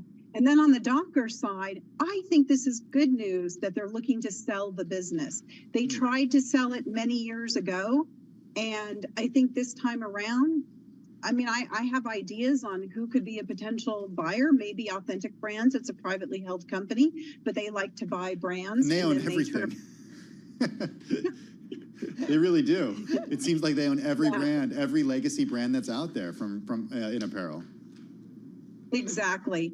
And so Dockers in the quarter was very weak. It was down 13%. It's not a huge business.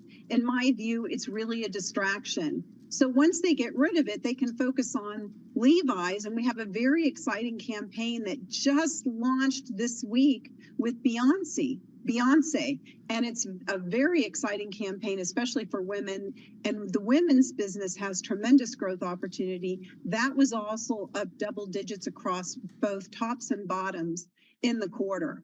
I wasn't joking when I said Authentic Brands owns everything. Like They Above do. the Rim, Airwalk, Champion, David Beckham, DC, Eddie Bauer, Forever 21, Fry, Greg Norman. I'm only on G in the alphabet. Dockers would fit in, yeah. It's kind of nuts. Yeah. Soup to nuts, right, in terms of Yeah. brands. All right, Beyonce. Talk to us a little bit about that, because is that what it needs? Do they need a little bit of sizzle? Do they need a celebrity to come in and, you know, kind of wear the brand, maybe give them some guidance? I don't know how involved she is. I'm assuming she would be pretty involved in whatever kind of partnership they do. I don't know. Tell us what we know about this. Yeah, so Beyonce has been donating Levi's jeans for some time, for decades actually. And so really, of course, when she launched her new album, you know, whatever you call the latest drop, they have the Levi's song, right? Levi's spelled with two I's in there. Levi's immediately capitalized on that, went out on social media spelling Levi's with the two I's.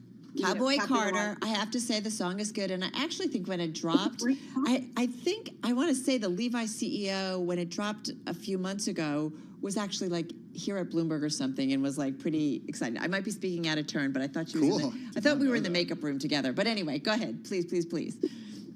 Yeah, absolutely.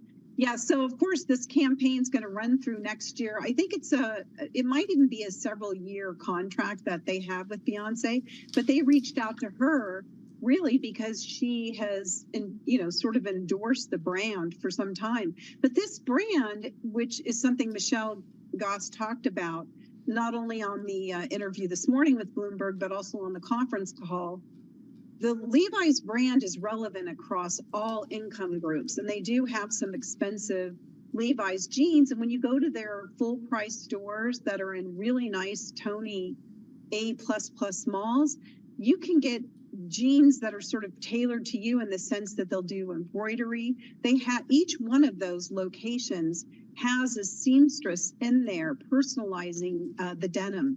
So you can have jeans that are selling for much higher price points in that regard. And if you look at some of the wholesale business away from department stores, for example, they're in Aritzia, which is a fast growing Canadian brand here in the US, right. But they also have Levi's in their stores. So you will see it across, it's sort of everywhere. And I noticed it when I'm in Century City walking around the mall. Yeah. A really hip look with the Levi's jeans. And frankly, even with other campaigns they have, they're pretty on top of it in terms of those campaigns. We love that Century City Mall. I will say the Levi Strauss CEO was on Bloomberg TV in early March, which is right around the time the Beyonce song dropped, and she said the Beyonce song was completely organic and they didn't have anything to do with the song. It's a good one, though. Also good is Mary Ross Gilbert. Mary, thank you.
It's 3:21 on Wall Street. We do check markets all day long here at Bloomberg. A lot of red on the screen. 39 minutes to go ahead of the closing bell. The Dow, the S&P, NASDAQ all lower. S&P right now down 23. The S&P at 56.86.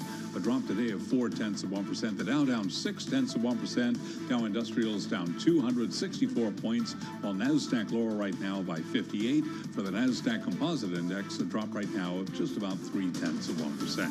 10-year yield 3.84% with a 2-year that is now yielding 3.70%. We've got spot gold up 40 cents the ounce, little change there, just about flat on the day. 26.59 on the precious metal, while West Texas Intermediate crude is surging 5.3%, 73.84 for a barrel of WTI.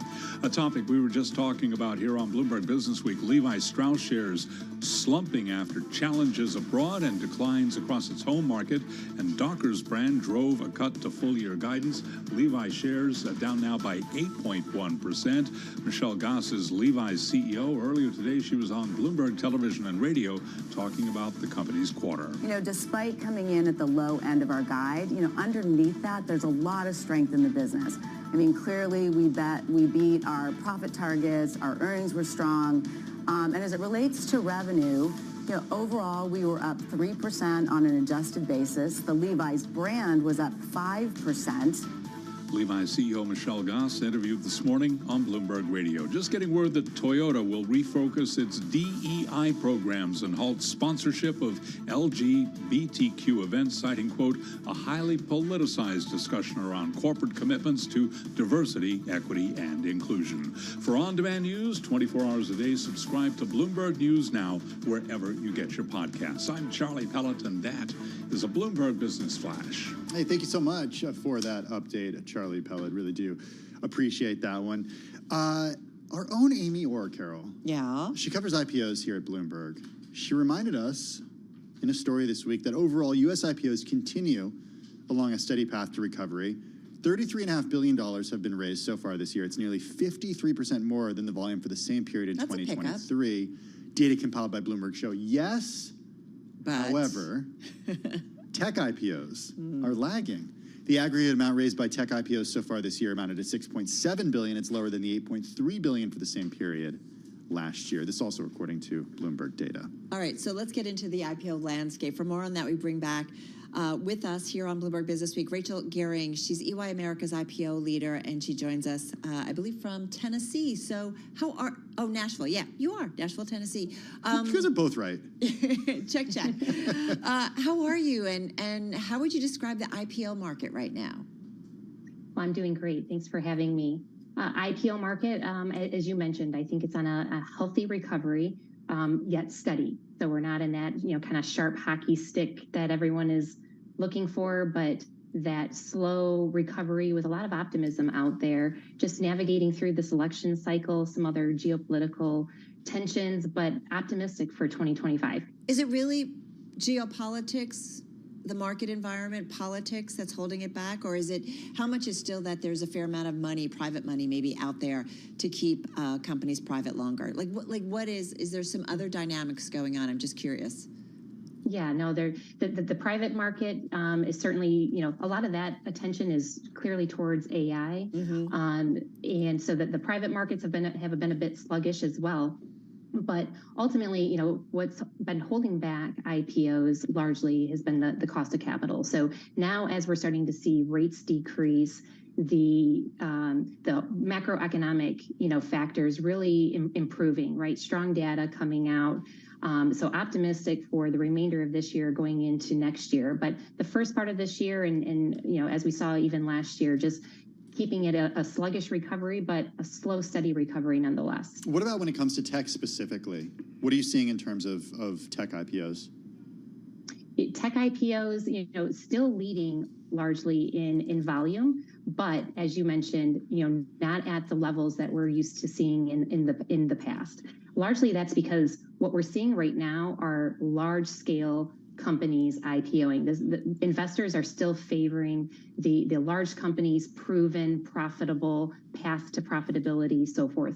What we need to see IPOs, the volumes and so forth, get back to historical norms, we need to see more of those growth companies coming to market. That's really where tech plays a role, and yet we need other factors to come into play. I think as interest rates continue to decrease, that will certainly help. Okay, that's exactly where I want to go. Do we ever see a return to the IPO market of zero interest rates without zero interest rates? I think we will. I think Really? we will. It's not happening overnight, but when we look at, coming out of the highs of 21, we've got, 23 doing better than 22. 24 is already outpacing full year 2023. So we're making the right, we're on the right trajectory. We need some of these elements, the rates to continue to come down, really to stick. Yeah, and it's interesting. Like, if we don't get, though, kind of some high growth IPOs, specifically in the tech space, do you then anticipate that it will be a mellower IPO market, that we need that as a catalyst? And if we don't get it, it's going to be kind of quiet-ish? We need growth IPOs to come back, so largely in tech, but quite frankly across all sectors. But those growth companies, the environment needs to continue moving in the direction that we're going now, but make that a strong market for growth companies to come to market. Cost of capital needs to decrease, and then we'll see IPO volumes continue to increase. What about the pipeline? Because so much of this has to do with private capital and what we saw in the last couple of years in terms of funding for some of these companies. We spent a long time today and yesterday talking about OpenAI and just how much money I was just thinking about that OpenAI has raised. Like, do you need OpenAI to go public? I mean, Rachel, let's just put it out there. Seriously. How do you watch that company? Yeah, I can't speak to OpenAI and they're going public, but ultimately AI is certainly a sector or one that's getting a lot of attention, and so frankly, it's getting a lot of the funding. A lot of VC funding we're seeing pointed towards AI. I think over 30% of VC funding this year is directed towards AI in AI related companies. So a lot of attention there. A lot of the VC private funding being interested there, therefore investing. But what that means then is those companies can stay private for longer, continue working on that technology. I think there's going to be, there's still time for seeing more AI or AI related companies to come public. They need to prove out that technology, really have a strong story for a public facing debut. Yeah, so what do you guys do then in the meantime as you kind of wait for this to happen? I mean, is it a case of companies coming to you? Do you guys reach out to try and kind of gauge where people are in the IPO process, or even the thinking about the IPO process? Excuse me. Well, the process itself, and that's a great question. The process is not one to take lightly, and it doesn't happen overnight. It takes thoughtful planning. Really getting your organization public company ready can take anywhere from 12 to 24 months. So we're encouraged by the pipeline and the shadow pipeline via the companies that we're working with right now who are planning to go public, though some of this activity we won't see come to market until 2025, and in some cases even 2026. It takes a lot of time. It takes again, thoughtful planning to organize the company around getting ready for to be public. Access to talent is one key element that companies start to look at early, and making sure that they have the right people and the processes in place to be ready when the market opportunity is right for them. Hey, Rachel, we spoke yesterday to Triago CEO Matt Swain. He's global CEO Matt Swain, talking about private equity. And one thing that he mentioned to us was that because of the higher rate environment over the past couple of years, there are a lot of companies out there that are owned by private equity, that are still owned by private equity, and they haven't seen that exit that they typically would have seen in a lower rate environment. Are those the types of companies that you think will be going to market, or are those going to avoid the public listing process and they'll stay private? I think we will definitely see more companies that have private equity investment coming public. Completely agree. When I look back at kind of the historical norms, pre-2019, over a course of, generally speaking, IPO companies that were IPOing, 20 to 30% of those were private equity backed. That is not what we're seeing. We're not seeing those levels today. So to your point, the private equity-backed companies are staying with PE longer. It will naturally run its course where those companies, there needs to be a sale or there will need to be an IPO. So I do anticipate as the market continues to recover, as valuation targets, start to right size and kind of meet each other, we're going to start seeing more PE-backed companies coming to market. How difficult, though, is it, do you think, for some of those PE-owned companies at this point? We've done some reporting, Bloomberg just doing some reporting, it's a tricky environment, right? And not being able to exit and maybe having to lower valuations and so on and so forth. What are you hearing? How would you characterize what's going on with private equity portfolio companies right now? A lot of the companies that we're speaking with, the focus is on managing cost. How are we investing in our growth strategy in a very smart, scalable manner? So those are top of mind. Cash flow, forecasting, so forth. Those are areas that I see a lot of these companies paying particular attention to, where the focus is, making sure the business is kind of right-sized, and there's a strong growth story that's being kind of built, and building that out in a very compelling manner. So, do you think 24 will be better than 25, or 25 will be better than 24? I would say, sitting here right now, all things, sustaining, 25 will be definitely better than 24. Regardless of who's president? I would say regardless of who's president. Okay. All right. Yeah. That's today's prediction. That's fair. That's fair. Hey, listen, a great overview of the IPO market. So grateful to Rachel Gehring back with us. She's EY America's IPO leader, joining us from Nashville, Tennessee. You are listening and watching Bloomberg Business Week. We've just got about 27 minutes left in the trading session, bouncing around on the equity side of things, but just a little bit lower across the board, down about 0.5% on the Dow Jones Industrial Average. NASDAQ 100, a decline of about 1/3%. Same story for the S&P 500, although you mentioned earlier we're seeing a fair amount of broad-based selling today. Yeah, oil benchmark surging. Brent crude climbed above $77 a barrel, on course for the longest run of daily gains since August. West Texas Intermediate passed $73.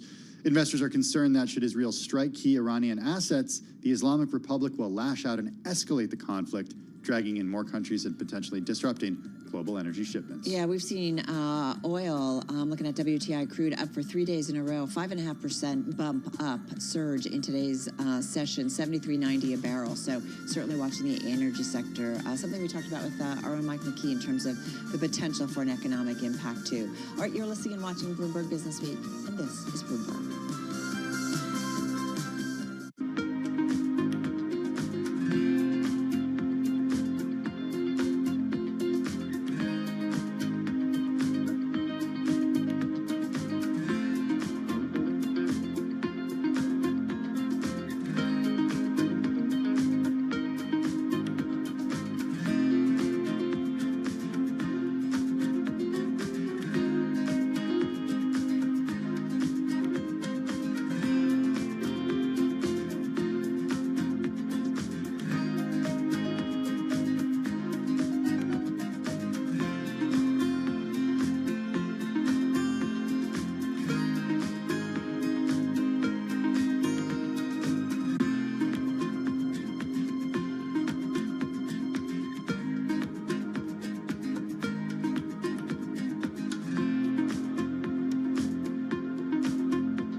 It's 3:40 on Wall Street. We do check markets all day long here at Bloomberg. We've got 20 minutes to go ahead of the closing bell with the Dow, the S&P, NASDAQ very much in the red. Let's head over to the first word breaking news desk for today's afternoon call. Here he is, Bill Maloney. And good afternoon, Shai. That's right. U.S. stocks are in the red today with the Dow currently down 246 points. The S&P's dropped 20 and NASDAQ is lower by 0.25%. The U.S. 10-year yield rises to 3.85%. Gold is little changed. Oil is climbing. And Bitcoin, that's lower by 0.3%. Among the main 11 S&P sectors, leaders were energy and tech. Consumer discretionary and materials were under pressure. And leaders to the upside in the Dow, IBM and Chevron, while Merck and Amazon led to the downside. After earnings, Levi Strauss fell as much as 11.7%. And in the AI space, OpenAI gets $4 billion in credit on top of $6.6 billion in funding. Wrapping things up, NVIDIA rose 3% after the CEO said demand for the Blackwell chip is insane. Live from the first breaking news desk, I'm Bill Maloney. Charlie? Okay, we thank you very much, Bill Maloney. And to hear live breaking news over your Bloomberg, type SQUA, SQUA, on your Bloomberg terminal. I'm Charlie Pellet, and that is a Bloomberg Business Flash. I'm driving in my car. I turn on the radio. How about you let me drive? Oh, no. Who's gonna drive you home? Honey, please, I'll do the driving. Drive on. Excuse me, I want to drive. It's the question that drives us. This is the drive to the close. That funky music will drive us till the dawn. On Bloomberg Radio. All right, everybody, coming up on about 18 minutes left in today's trading session, getting ready to wrap up the Thursday trade. Shortly, we'll head over to our TV colleagues, counting you down to the close on this Thursday. In the meantime, we do want to talk a little bit about the trade. It feels like we're once again kind of just in a little bit of a holding pattern, although certainly some yin and yang based on economic data that we got this morning, the concern over the tensions in the Middle East. So we'll see what our next guest has to say, because actually some optimism, but not necessarily here in the United States. Yeah, we got with us Lance Cannon, portfolio manager at Hood River Capital, joining us from Palm Beach Gardens, Florida. Lance manages the Hood River International Opportunity Fund, ticker HRIOX. Year to date, it's up a bit more than 17%. It puts it in the 76th percentile compared to peers. Lance, welcome. Look, before we get to stock picks and before we get to your optimism on international small cap growth, talk to us a little bit about the macro right now and what you're seeing in this environment, big picture. So I think I'm probably not alone when I say this, that there's a lot of uncertainty that's out there. And while we're not necessarily top-down investors here at Hood River, we are cognizant of what's happening out there. There's definitely a lot of things that we're looking at and trying to figure out at this juncture. But for the most part, what we're trying to do is look for high-quality companies that we believe can beat earnings and are going to see beat and raise opportunities going forward. Why small cap and play it that way? Yeah, so from our perspective, small cap right now is undervalued relative to large cap. Historically, if you look at the large cap index, specifically from my perspective on the international side, the large cap index is non-US, have historically traded at a discount relative to the small cap index non-US. And right now that is inverse by 2 or 3 turns on the multiple. And so from our perspective, we view that there's a lot of great opportunities in small cap in general, but specifically if you've got the right stock pickers out there working for you that are identifying the companies that are a high quality nature, these things are going to work to your favor in an even greater fashion. Hey, who are your typical investors? I'm curious if it's institutional, if it's retail. I'm just curious. Yeah, we have about a 50-50 split between both retail and institutional at this juncture, and that will continue to kind of be, I think, the mix on a go-forward basis. What kind of flows are you seeing coming in, coming out? We are seeing, we are very fortunate at this juncture to be seeing a nice amount of flows coming in and very little outflow. Okay. Where are the flows coming from? The flows are, it's a mix right now, almost, I would say, a 50-50 split between both institutional and retail. Even as you continue to get new money? Yeah, I said the new money just because for the most part, we have been historically a more institutional-based company or investment platform for many years. We opened up to the retail side of things, I would say, 6 or 7 years ago in kind of real more grand order and kind of had gone after that. So our inflows have been maybe slightly more tilted towards the retail side of things, but for the most part, I would still say it's pretty split evenly. You know, it's interesting. I kind of love the international and global space, but feel like we used to talk about it a lot more. Investors used to invest in it a lot more. And then you had just indexing and the S&P 500 on fire for such a long time that you could be a passive investor, right, in large cap U.S. names and do just fine. So take us there. Give us a name that either you've had in your portfolio that you've recently added to, and walk us through the investment thesis. Sure, happy to. So one of the names that we're really excited about right now is a company called Do & Co. out of Austria. The ticker is DOC. AV. We are very excited about this. This is a company that has kitchens at airports or adjacent to airports around the world. It's one of their main courses of business. These kitchens are serving the international flights the food, and they're not. So no longer are you getting fresh, or you're not getting the frozen food that then is heated up, but you're getting fresh food delivered to you. And that goes for basically all types of cabins. Depends upon the airline that you're with. They've been expanding globally, so now they're here in the U.S. as well as across Europe. They're expanding into Asia as well. But these kitchens are underutilized at this juncture, right? Because they just started entering in. They're partnered with Delta here in the U.S. They've got a few other airlines they're working with. And so those kitchens they've built, you know, in Miami, New York, and other major airports around the U.S., they're underutilized. And so those margins are pressured relative to what they can be as they continue creating greater utilization within the kitchens. We believe that utilization is coming, that as they go further with the likes of their current clientele, as well as add additional airlines and maybe adjacent opportunities within those cities, that the margins can continue to expand. The top line will grow a little bit faster what the street's projecting out there in 2025. And that we will then see EBITDA margins expand faster than what the street's expecting, and that will lead to even greater EPS growth.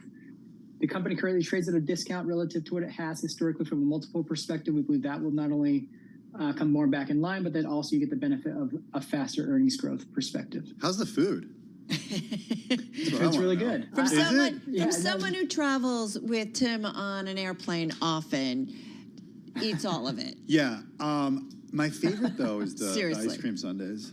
You do. I'm not going to go out and buy an ice cream sundae. That's a United specialty, isn't it? Usually, is it? I don't know. Isn't it United? I'm not going to go out and buy like an ice cream sundae on a random day. And the warm cookie, isn't But if I get served one on an airplane, offered one, the best. You can bet that I'm going to eat that. Lance, all I can tell you is we will travel and we'll quick grab a good meal before we even get on the plane because it's a late flight, and then we'll get on the plane and I'll look over and I'm thinking, all right, I'm going to go to work now. Yeah, well, I'm not. Tim is eating another meal. That's just the way it goes. Hey, if they bring it by on a tray, I'm going to eat it. I know. Hey, Lance, I know That's fantastic. we have a couple of minutes left with you. I want to get to TBB. They got stores in Mexico. It's another one of your picks.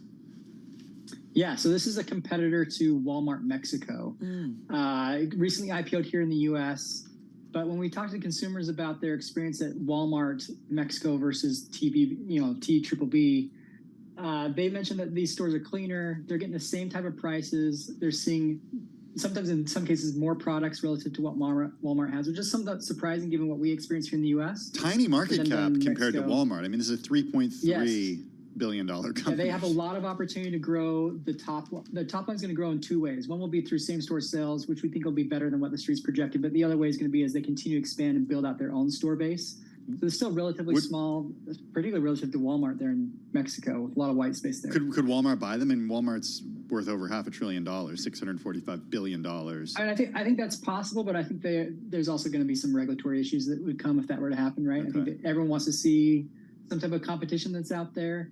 And then so as they continue to have the opportunity to grow and take and gain market share, if you will, they should see leverage both from the same store sales increasing, and then also as they get leverage through their stores, the EBITDA margin expansion. And you said they're coming in the U.S. just quickly.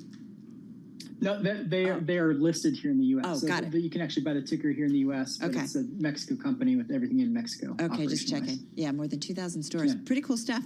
Lance, thank you. That was fun. Lance Cannon, portfolio manager at Hood River Capital Management, joining us from Palm Beach Gardens, Florida. I love taking a look at international companies. Yeah. I would think it's fair to say get a little lost in the shuffle with so much focus on the U.S. trading day, the S&P 500. But there used to be a point where, especially like small cap international, like you said, the S&P 500 has just been dominating over the last decade. But you can get some good value alpha. Maybe. I'm not saying we'll do see. this. All right, coming up next, folks, we're going to take you down to the close on this Thursday. This is Bloomberg Business Week.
This is Bloomberg Business Week with Carol Messer and Tim Stenevec on Bloomberg Radio and Television. All right, everybody, 7 minutes left in today's trading session, getting ready to wrap up on Better this do my decliners. Thursday, October 3rd. Did you not do it yet? I did it. I'm just saying that. There's plenty of them. I'm looking at the hard to S&P, over choose. 400 names to the downside. Hard to choose.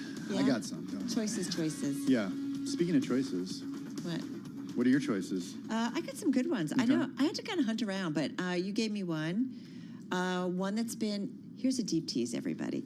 You gave me one that we talk about a lot. One, two, that we talk about a lot lately because of something a big tech company did. All right. And then there's one that's just kind of cool. Okay, those are not very good hints. I'm just going to throw that out there. Come on, you're going to stick around for that. Do you remember Okay. the great... All right, Tim Stenevec, what can you give me? I want to give you a little idea of what I'm thinking about. Do you remember, think back a little over 4 years ago, to the great toilet paper shortage? Oh, yeah, you mean the March pandemic? of Where I was 2020. scrambling because we ran out and I was buying, like, what are those, men's wipes? I don't know what you're talking I about. went to like a drugstore and I was like, anything that I could buy because we ran out. I couldn't believe we ran out. But all right, where are you taking me? Wasn't taking you all the way there. You know which ones You I'm took talking us there. about. Oh, I know what I you're have talking to about. look them up now. It's happening again. Why is that? Some U.S. shoppers are stocking Where up are you? on toilet paper amid fears of the potential disruption from the port strike and increased demand in areas affected by Hurricane Helene. This is one of the most read stories In the last hour on the Bloomberg terminal, the third most read, Charmin toilet paper is out of stock for delivery. A favorite of ours. Listen, everybody's got their brand. Out of stock for delivery from many Costco stores. The more ply, the better. The more ply, the better. Buying toilet paper is like buying water. It's like there's so many choices. Yeah, but water... Do you want... No, hold on. What? Water's all the same, though. No matter what bottle of water you buy, to me, that's all the same. No, it's not. Yes, it is. Some comes from a spring upstate. Doesn't matter. Some comes from Europe.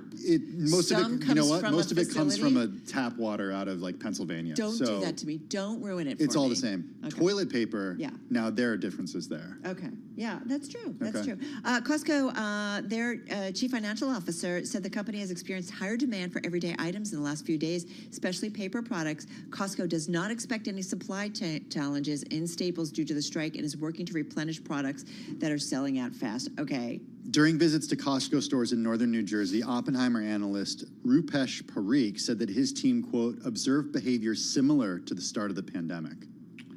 Wow, this appears to be driven by supply concerns with recent port strikes. He wrote in a research note, adding that there were sporadic outages of detergent, bread, and other items, but nothing like 2020. Kroger spokesman saying today that the company has temporarily set purchase limits on certain products, including paper towels, toilet paper, and water.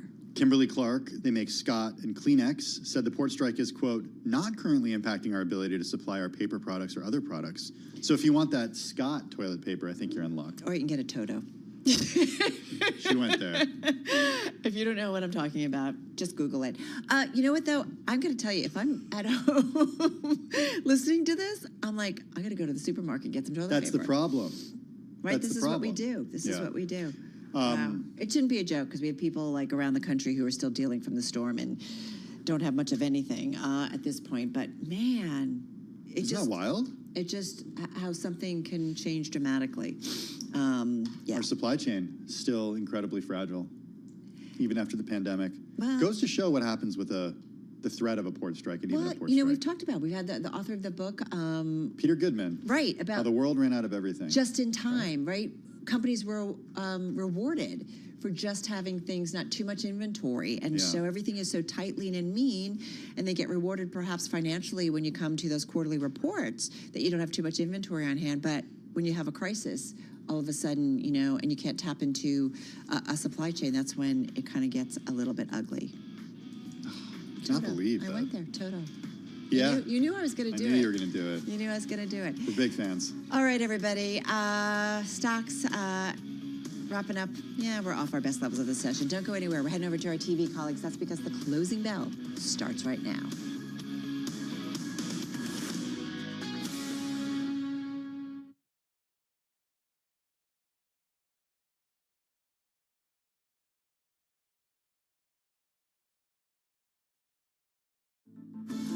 The Closing Bell, Bloomberg's comprehensive cross-platform coverage of the U.S. market close, starts right now. And right now, we are 2 minutes away from the end of the trading day. Romaine Bostic alongside Scarlett Fu, taking you to the closing bell, a global simulcast. It starts right now. Carol Massar and Tim Stenovic helming the radio booth, Alex Seal on assignment. As we welcome our audiences across our Bloomberg platforms, including our partnership with YouTube. A third day of softness in equity markets and a third day of strength in oil markets, Carol Massar. Yeah, that's where I was going to go. No softness when it comes to those energy names. It's the best performing major industry group in the S&P 500. So I'm looking at energy as a whole, up about 1.5% here. And of course, it has to do with those Middle Eastern tensions and specifically concern about do the oil markets, how might they be impacted in the future because of it? I'm already thinking about tomorrow, 8:30 a.m., change in non-farm payrolls for the month of September, 150,000. Jobs added is what the survey of economists by Bloomberg is anticipating, but we got quite the range when it comes to how investors are thinking about it, Scarlett. 70,000 up to 220,000. So sounds like nobody knows. Nobody knows anything. Nobody knows. And you wonder whether that's actually going to be the catalyst that jolts things and changes things up, right? I'm looking at volume, and it's about 18% below the 20-day average. It feels like a really meh day overall. No technical levels that are of any kind of significance. The RSI, we're not anywhere near anything that suggests that we're at an inflection point. So just searching for a catalyst. Yeah, searching for a catalyst. And of course, that may potentially come at 8:30 a.m. tomorrow when we get that monthly jobs jobs numbers or maybe not. It's a big sort of question mark right now, as everyone really is trying to game the direction of the Fed, and at least for right now, the direction of what's going on in the Middle East and the response to it. Let's walk you through the numbers here in the U.S. as we get the closing bells in New York. Right across the screen, a little bit of a shift from what we saw yesterday, with the Dow Jones Industrial Average down by roughly 185 points, or 0.4%. The S&P 500 looks like it's going to settle just below 5,700. That's down about 10 points, or 0.2%. We're going to call the NASDAQ Composite unchanged on the day, right around 17,918. Similar story for the NASDAQ 100. But you did see more meaningful moves lower in that cyclical and small cap space. The Russell 2000 down 0.7% on the day, and Dow Transports down 1.4%, as all but 3 of those members finished the day in the red. All right, so some pressure certainly from those groups. Looking at the S&P 500 overall, guys, most names lower today, almost 400, 387, losing some ground today. Scarlett, you had 114 to the upside, and you had 2 unchanged. All right, looking at the sectors, you've got 11 sectors in the S&P 500, only 3 in the green. Energy, the best performers, Carol, as you mentioned, not just for today, up 1.5%, but for the month as well, up almost 5%. Technology doing well, with NVIDIA helping lift some of the chip makers, and communication services just squeaking into the green. Consumer discretionary, materials, and REITs losing ground today. All right, guys, let's get to some of the individual gainers. An easy one for me, NVIDIA, up about 3.33%. Took the easy way out, I see. Occasionally you have to do that. Top gainer in the NASDAQ 100. You guys know the story. Positive comments out of Jensen Huang, the CEO of the company. He talked about the Blackwell chips. This was on CNBC. He said Blackwell is in full production and demand for Blackwell is insane. I know we've all... Insane. That's what he said. Insane in the membrane. Those were his words. Okay. Words that could come back to haunt you, How do you quantify insane? Oh, it will come back to haunt him. I guarantee you Right? somebody's already clipped that and is just waiting for that one day. Right, exactly. Like, remember when you said the comments come, though, amid some concern specifically about the engineering snags that the company has had because of a delay that we've seen in that Blackwell chip. All right, let's get to Constellation Energy. We've been talking about this one now for a couple of weeks. It was a top gainer in the S&P 500 and the NASDAQ 100, up about 4.5% in today's session. Been on fire since news of reopening that one Pennsylvania facility to power Microsoft data centers. Well, RBC Capital raising its price target to $272 from $214. The stock's above that already, closing above $277 a share. RBC keeping its sector perform rating on the shares. So, yeah, that's coming out. I should also point out. I should point out, too. I hope Tim does Constellation Brands. That's I almost queued him up for that. I gave it. Oh, sorry. Yeah, okay. Spoiler alert. I just want to say, Wall Street Journal is also out that the owner of the shuttered 3 Mile Constellation is pursuing a $1.6 billion federal loan guarantee to help finance its plan to restart that Pennsylvania facility. So a bit of news. EVgo, I don't know if you saw this one. Yeah, we did. Huge move. Up more than 60% in today's session. I'm all for this. What? I'm all for this. Why? I mean, you need charging infrastructure, right? I mean, that's been a big impediment to, I think, EV adoption. It just can't, all just be these Tesla chargers. And, if you're going to have a broad array of companies, I don't know if this company's capable of fulfilling that, but great story. Sorry to interrupt. No, that's okay. But they got a conditional loan guarantee of up to $1 billion from the Department of Energy to expand its network. So maybe they're listening to you, Romaine. JP Morgan also upgraded the firm. They're big fans of the show. Saying that it expects it will outperform some of its peers. All right, so Tim, we queued you up. You did, but I'm starting with Tesla because the shares are down for a third day in a row. Down more than 8% over the last 3 days, falling today by 3.4%. Lots of Tesla news today. The company notified U.S. auto officials of a 5th recall involving the Cybertruck in less than a year since this pickup has been out. Tesla employees also were told that the chief information officer is leaving the company just days before it's set to unveil robotaxi prototypes. Company pre-marketing $783 million debt sale backed by prime borrowers' car leases. And then Reuters reported after the bell yesterday that Tesla has discontinued at least the least expensive version of the Model 3 in the U.S. Tesla shares falling again today, 3rd day in a row, down by 3.4%. Here it is. STZ is the ticker. You had Constellation Energy, Carol. I'm going with Constellation Brands. Finally. We're not drinking enough beer. Lower because it turns out that we got to drink more beer. Shares of Constellation Brands, it's the parent company of Corona and Modelo, reported weaker than expected beer depletions for the fiscal second quarter. Beer Analysts did note depletions. What does that mean? less beer is depleted than they wanted it to be. It's just another fancy way of saying how much beer we're drinking. Beer depletions. Yeah. That's an industry term. Analysts said that scanner data have signaled improving trends in recent weeks, though, so go drink that beer, Scarlett. Gladly. Levi's finished the day down by 7.7%. It was down nearly 12% earlier in the session. Challenges abroad, declines across its home market, and Dockers brand drove to a cut to its full-year guidance. The company does see weaker sales growth for the current fiscal year. Dockers options could be a sale. They've hired Bank of America as a financial advisor. Dockers brands declined 15% in the last period. Romaine, there's some Dockers on sale right now. I mean, maybe Mario's Gilbert said maybe they'd sell to a company like Authentic Brands Group, which pretty much owns everything out there. I know, but I mean, that seems like such a bland brand. I mean, I don't know, anybody can make khakis, so maybe that's why they're doing. I don't know. Maybe can they get Beyonce to wear some Dockers? Maybe that would help things. Let's take a look at what's going on in the yield space. The second straight day where we've seen yields move higher, particularly on the shorter end of the curve, and of course, a lot of that has to do with what's been going on with the dollar and what's been going on overseas. About 7 basis points higher on your 2 and your 10-year yield, 6 basis points higher on the 20 and 30-year yield. Carol, they told me that we were going to chat about something really, really serious here. I'm sure it's either about markets, about the economy, about the election, what?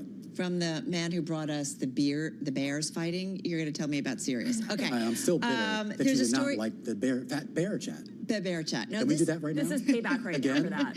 Well, you know, Tim was talking about beer depletions. How about skin depletions? There's this incredible story that just popped up from the Wall Street Journal. It has to do with Cheetos and a particular yellow dye, number 5. And apparently, it's a popular food dye in Cheetos. I mean, you know that color so well. It's made with real cheese. And apparently, this food dye can turn the skin of live mice transparent and show the organs inside. What? And scientists have done this experiment. Yeah, so they just eat this stuff and they turn transparent? No. You actually put a solution on the bellies of live mice. Have you ever done science experiments? I've never rubbed Cheeto dust on the belly of a live mouse. I can assure you of that. Hopefully you've never rubbed anything on the belly of a live mouse. Come on. It revealed the inner organs and pulsed muscles in the gut. After soaking the mice's heads in the solution, according to the Wall Street Journal, they saw blood vessels that sluice the brain. Applied to hind limbs, the dye showed muscles in the legs. Okay, I don't know. Sounds like wait, superhero powder to me. Wait, all right. Science research can be crazy, but think about if you didn't have to have X-rays or things that you could in the future maybe put this on. Cheetos dust? Rub this on the romaine belly, and then you could see the organs inside. My belly. I don't like that. Well, we can just experiment, right? You get a bag of Cheetos and you just rub the dust on your fingertips. I'm trying to get Tim to kind of help me out. Maybe they'll be see-through. All right, Scarlett, what do you got? All right, here's another story that we're watching. You know how a lot of public schools around the country are banning cell phones because it's been such a distraction to learning. That was proposed in New York City. They were going to move forward with it, but there was an incident in one of the public schools last week in which they went into lockdown because there was talk or there was reports of some kind of active shooter. That didn't turn out to be the case, but parents couldn't reach their kids, so parents are pushing back and saying, no, do not ban cell phones. This is something that gets everyone up in arms because teachers can't teach when everyone's distracted and checking Instagram. Tim's really heated about this. I am. As a parent of young children, you're trying to keep them away from technology. Yeah. You know, personally, I think it's a good thing to have technology like this out of the classroom. So much research has shown that the students concentrate so much better without these things. Yeah. I don't know, Romaine, what do you think? Did you get your new iPhone, Romaine? I did. I spent all last night setting it up for him. But the great thing about it is I know exactly where he's at all the time. So thank you, technology. It's not like the old days. I used to leave the house for hours. My mother had no idea where I was. I know, right? Somehow I survived. You left in the morning and you came back for dinner. I know. And we all survived, and here we are. Well, sort of. All right, I'm going back to Cheetos. All right, yeah, it's debatable. All right, that's a wrap. Our cross-platform radio, TV, YouTube, Bloomberg Originals. We call it the closing bell, guys. We will see you for the Friday edition tomorrow. This is Bloomberg Business Week. Insight from the reporters and editors who bring you America's most trusted business magazine. Plus, global business, finance, and tech news as it happens. Bloomberg Business Week with Carol Masser and Tim Stenevec on Bloomberg Radio. It is Bloomberg Business Week on this Thursday afternoon. Is that Cheetos dust I see on your fingers? Isn't that a great eating Cheetos? Isn't that a crazy story? We don't have. We had Cheetos upstairs in the Bloomberg Somehow I don't snack think area. it's a Bloomberg kind of snacky. We had the baked Cheetos. We didn't have them yesterday though, because I was looking for them. The spicy baked Cheetos. Although now, I don't know. After seeing this journal report, You want some? hey, Or no? you mentioned Nvidia. Yeah. Shares surged after CEO Jensen Huang said demand for the Blackwell chips is quote insane. Some other news out of the chip industry, semiconductor space in recent days. Carol, you talked about this yesterday. Global semiconductor makers are monitoring supplies of high purity quartz. It's a material critical to the industry after Hurricane Helene halted production at 2 North Carolina mines that produce most of the world's supply. Listen, we talk about this constantly, and we talk also about the chip war, the battle for technological supremacy, and the way that nations, including the United States and China, are trying to protect and build out their own semiconductor industries. And we've got a great guest on this. Yeah, Deirdre Hanford is CEO of NatCast. It's a nonprofit that oversees the National Semiconductor Technology Center. This is a public-private industry group. It works to promote research and development of semiconductors here in the U.S. Deirdre joins us from the San Francisco Bay Area. Deirdre, good to have you with us. We're going to talk about the space and what you folks are doing. Before we get to that, just give us an idea of the organization, where you get your funding, who you work with, what you do. Well, first of all, thank you so much, Carol and Tim, for the opportunity to talk about the National Semiconductor Technology Center. And it was great to hear 2 of the last 3 conversations you all had were about semiconductors. The mice thing isn't so connected to our field.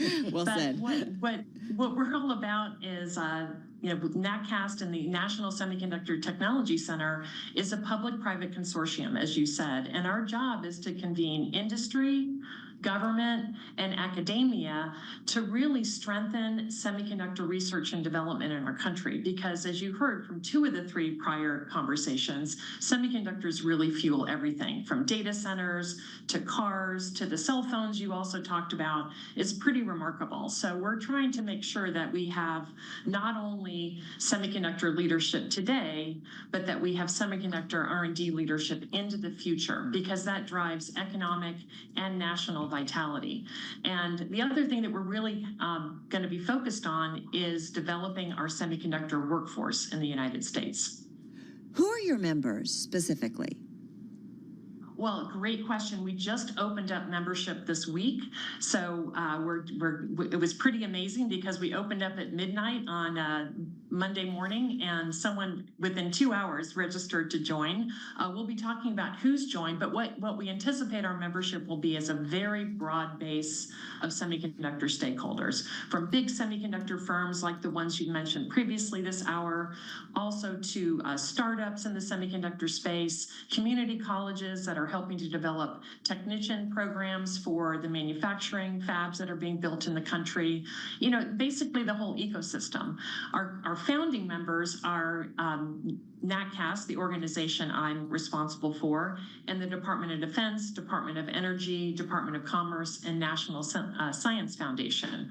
But what you will expect and you will see over the coming weeks and months, the entire industry will be joining us. The entire U.S. industry or the entire global industry? Really good question. I think, we are charged. We are currently funded by the Department of Commerce under the CHIPS and Science Act, so we're driving U.S. economic vitality. But there's a lot of global firms with a significant U.S. presence. So we would expect to have, all of those firms that have a large U.S. presence to be part of the NSTC.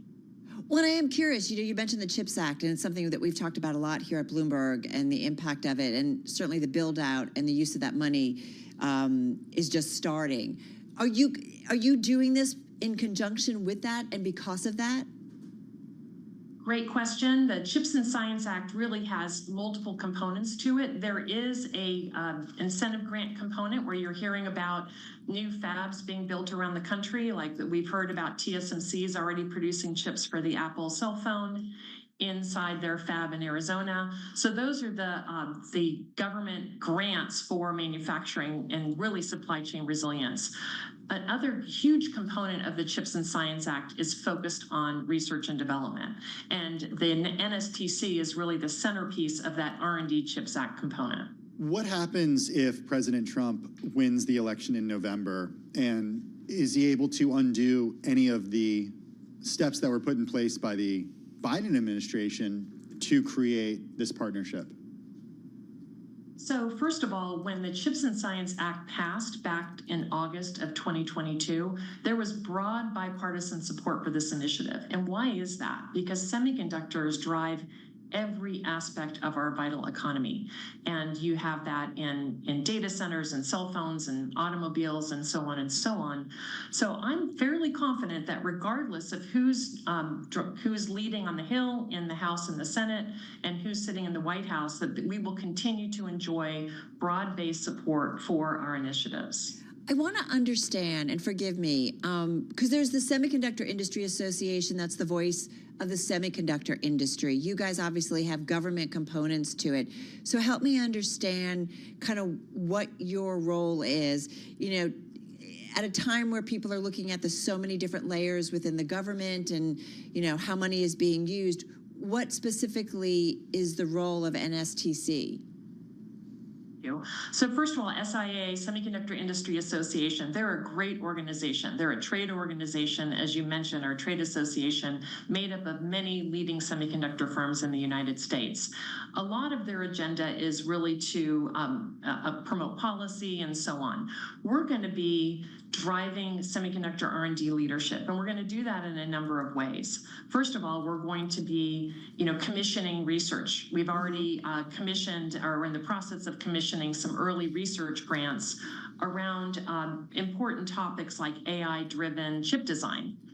We're going to be doing another research initiative kicking off next month around mitigation of these forever chemicals that go into semiconductors. So a research agenda and driving research for the industry with the industry will be a key component of our mission. So, Deirdre, is this kind of akin to DARPA, what it does for defense? Or I think about some of the R&D that led to or helped lead to the COVID vaccine, right? Before it kind of got out into the private sector. Is that how we should think about it? And in semiconductor companies do invest a tremendous amount in R&D. This is really bringing companies and industries and government and academia together to solve problems that are better solved together. And so a really great area, for instance, is things like research. We have wonderful researchers in this country, and a lot of times they have to start from scratch when they're doing research work. So how can we create tools to help them innovate faster? And that's going to be an advantage for the entire U.S. economy. What would you say is the biggest problem that you have to tackle? And just got about 25 seconds left. Well, I think we're all excited about what's happening in data centers and what's happening in AI because it's really revolutionizing the industry. I think we need to be really careful about reducing power consumption and the sustainability of this transformative innovation in the United States. Yeah, it's something so power consumption and power sustainability. Very cool. That's something certainly we talked about at Climate Week here in New York City and talked about with some global leaders. Deirdre, thank you so much. Deirdre Hanford, she's Chief Executive Officer at NatCast, joining us from Santa Clara County, California. You are listening and watching Bloomberg Business Week. Cool guest coming up next. Yeah, we're talking zoning and a new book, Key to the City. That's next on Business Week.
4:21 on Wall Street. We do check markets all day long here at Bloomberg. Turned out to be a down Thursday. The Dow, the S&P, NASDAQ all ending in the red. S&P today slumped 9, down by about 0.2%. NASDAQ 100 index also lower after wavering between small gains and losses for much of the morning.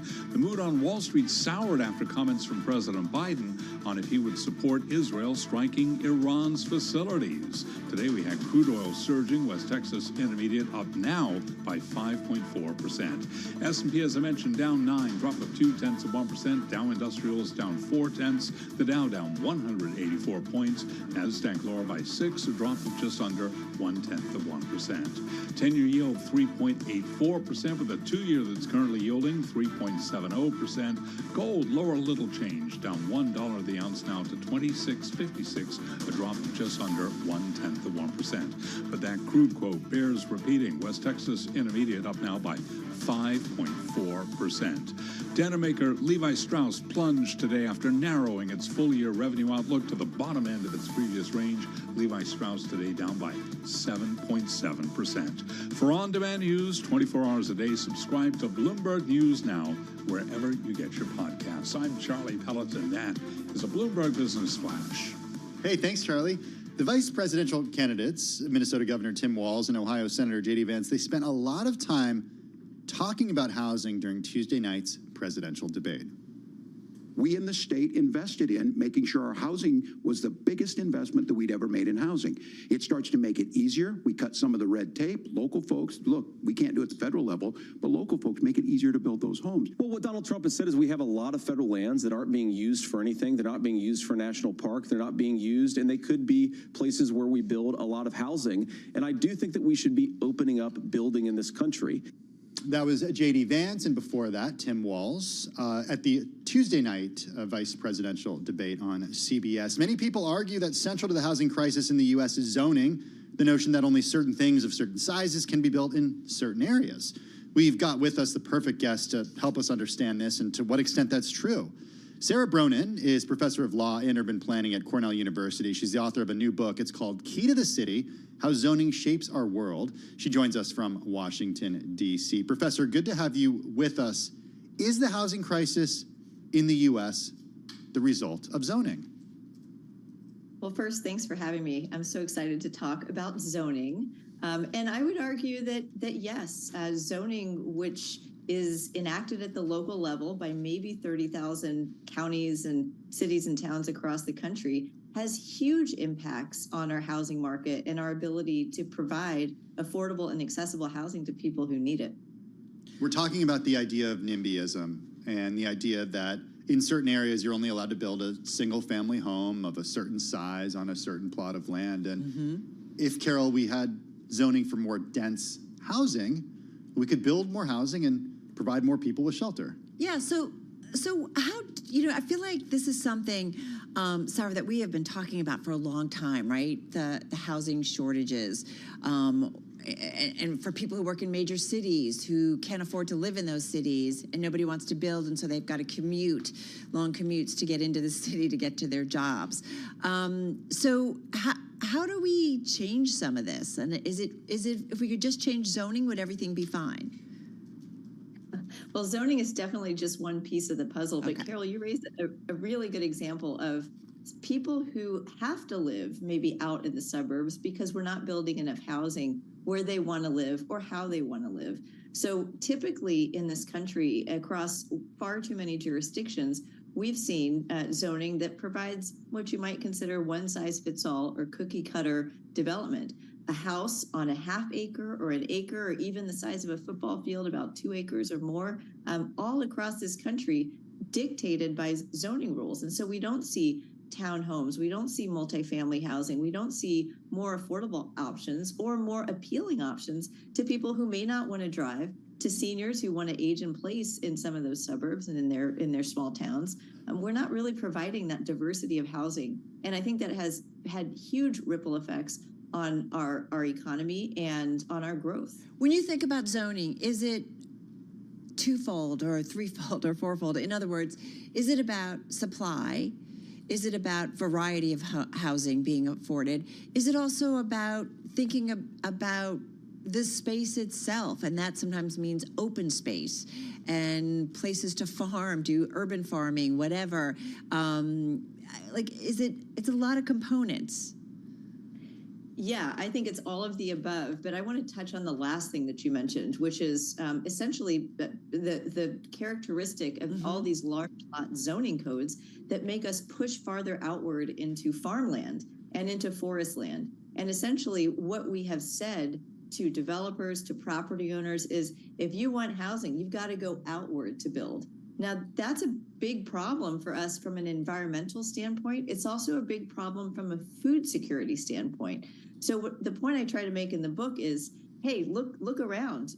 Zoning is controlling a lot of the outcomes that we see, and some of the outcomes that we probably don't really want, not just as a resident in a particular town, but as Americans on the whole, trying to think about a broader approach to land development that will benefit our economy, our society, our food security, our transportation security, and so much more. But housing, I think, is one of the core issues when it comes to zoning. What about something like historic preservation? And I'm asking you because you have a lot of experience with historic preservation.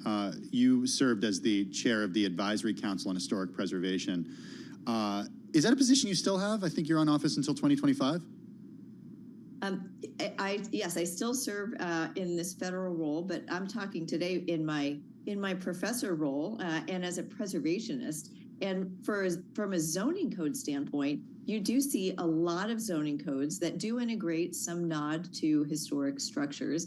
And I think what we love most about historic neighborhoods is, they're lively, they're dynamic, they've got a lot of mix of uses, and they're beautiful. And to the extent that zoning can encourage that kind of formula, they don't now too often, but to encourage that and maybe to recreate and support the historic neighborhoods we have, all the better. But is there this tension there between preserving history but also making sure that you rezone something for the future?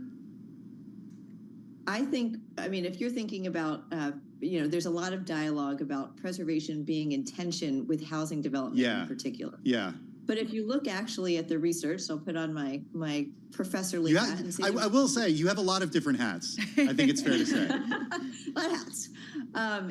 Just to say that, the research has shown that historic districts in cities, including New York City and LA, are denser than non-historic districts. And why is that?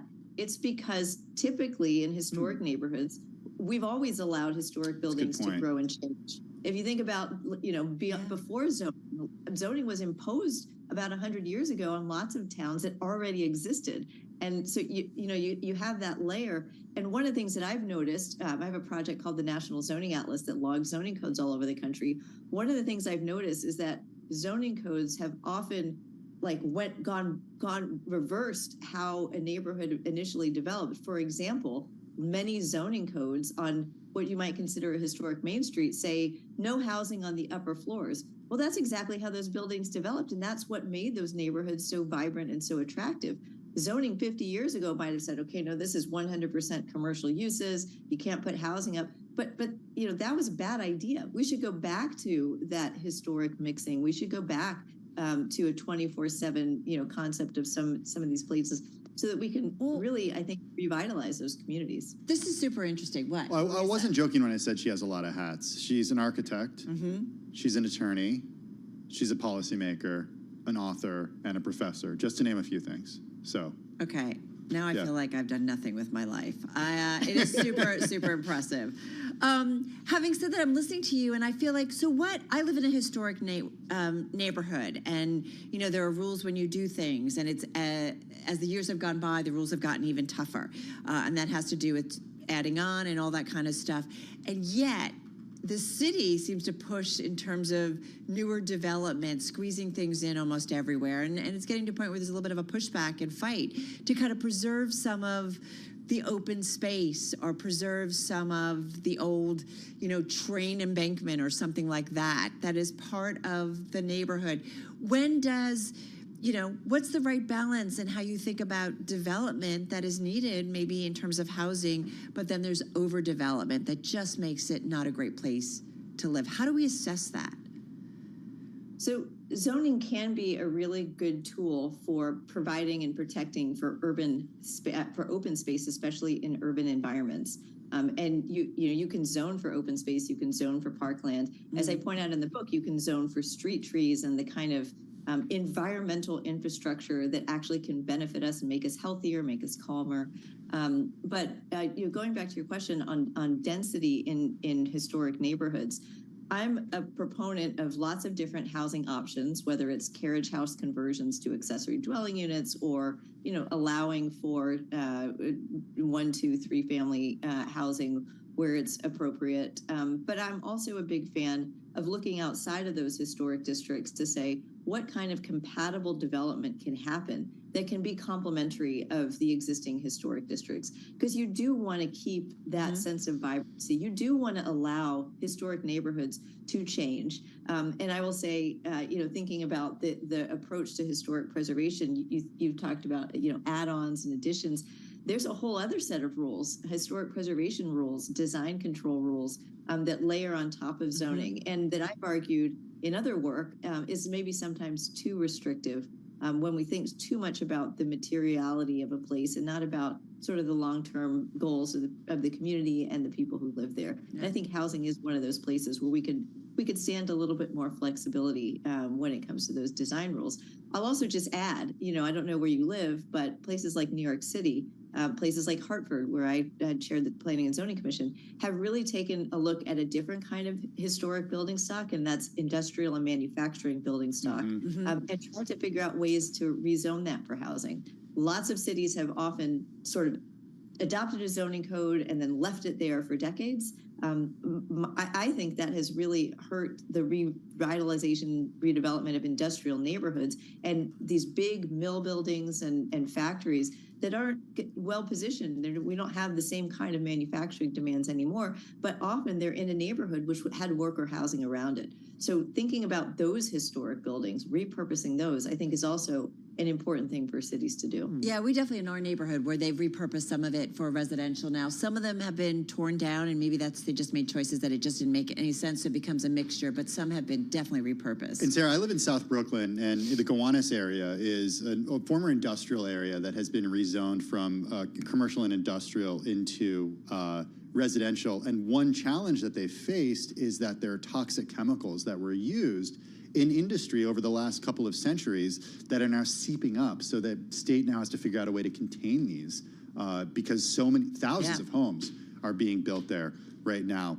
We're gonna do some news. Is a really we're gonna hold that thought because we're gonna come back. We're gonna do some news, Professor Sarah Bronin. She's a professor of law and urban planning at Cornell University. She's an architect. She's an attorney. She's the author of a new book, Key to the City: How Zoning Shapes Our World. She joins us from Washington. We're gonna talk about New York, and I want to talk about cars too when we come back. We'll talk about Gowanus. I hope we can go around a little bit of the country because she's got some great specific examples throughout her book. You are listening and watching Bloomberg Business Week on this Thursday. Carol Massar, Tim Stanovic, and this is Bloomberg Radio.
It's 4:40 on Wall Street. We do check markets all day long here at Bloomberg. Next up for Wall Street, the jobs report tomorrow morning, 8:30 a.m. Wall Street time. Complete coverage on Bloomberg Radio. Wall Street, meanwhile, on edge as the Middle East upstages the U.S. economy. S&P today fell 9, 56.99, a drop today of 0.2%. Dow Industrials slumped 184, down 0.4%.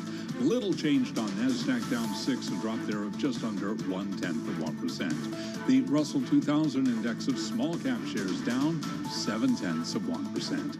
10-year 3.84% with a 2-year 3.70%. Gold just about flat right now, 26.57 the ounce, while West Texas Intermediate crude, major story today, surging on Middle East tensions. WTI up 5.3%. Brent, the global benchmark, up today by just about 5.1%. Now, what about the market outlook? Tracy McMillian is head of global asset allocation strategy at Wells Fargo Bank. So we see choppy markets from here at least through the election. So what we're telling our investors is that look through some of the current risks and look out to our 2025 forecasts where we do see upside potential for equities. Tracy McMillian of Wells Fargo Bank. Again, crude oil today, WTI up 5.2%. Oil stocks advanced as well. ExxonMobil, case in point, up 0.9%. ADRs of BP up 0.3%. Chevron today up by 0.2%. Recapping, S&P down 9, down 0.2% for on-demand news 24 hours a day. Subscribe to Bloomberg News Now wherever you get your podcasts. I'm Charlie Pelleton. That is a Bloomberg Business Flash. Hey, thanks so much for that update, Charlie Pellet. I want to get right back to Sarah Bronin, professor of law and urban planning at Cornell. She's the author of the new book, Key to the City, How Zoning Shapes Our World. She joins us once again from Washington, D.C. I promised we'd talk a little bit about Gowanus, and then we're going to go around the country in the last few minutes that we have, Professor Bronin.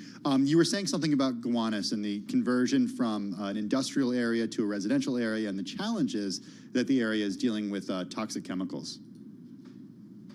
And that's why I said at the beginning of this conversation that zoning is just one piece. And so thinking about, when cities are trying to figure out how do we revitalize this neighborhood, zoning is a critical part because it says how it can be revitalized. But there's all of these other issues too, including financing, including environmental cleanup.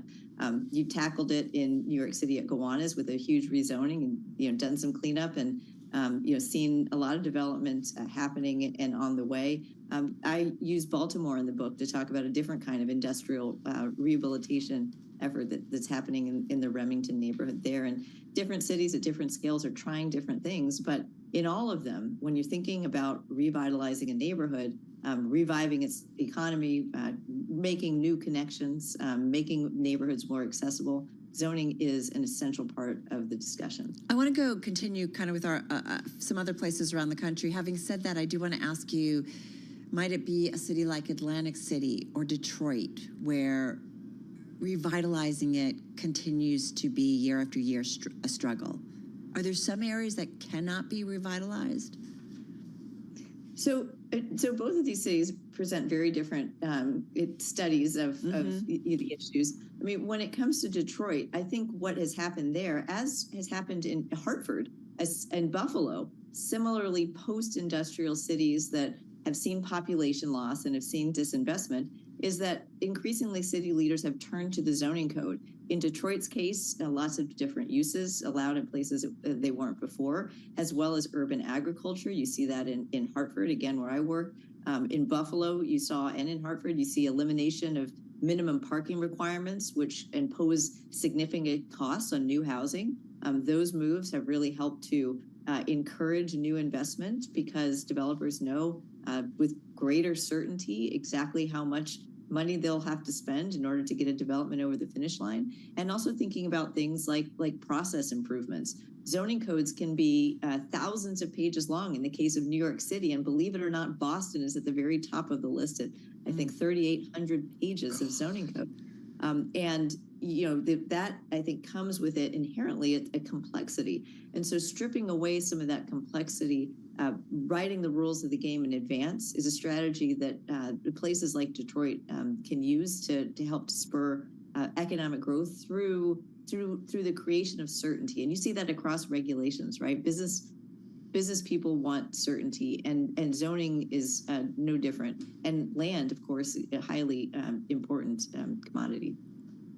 Okay, can we talk cars real quick? You mentioned minimum parking requirement being removed.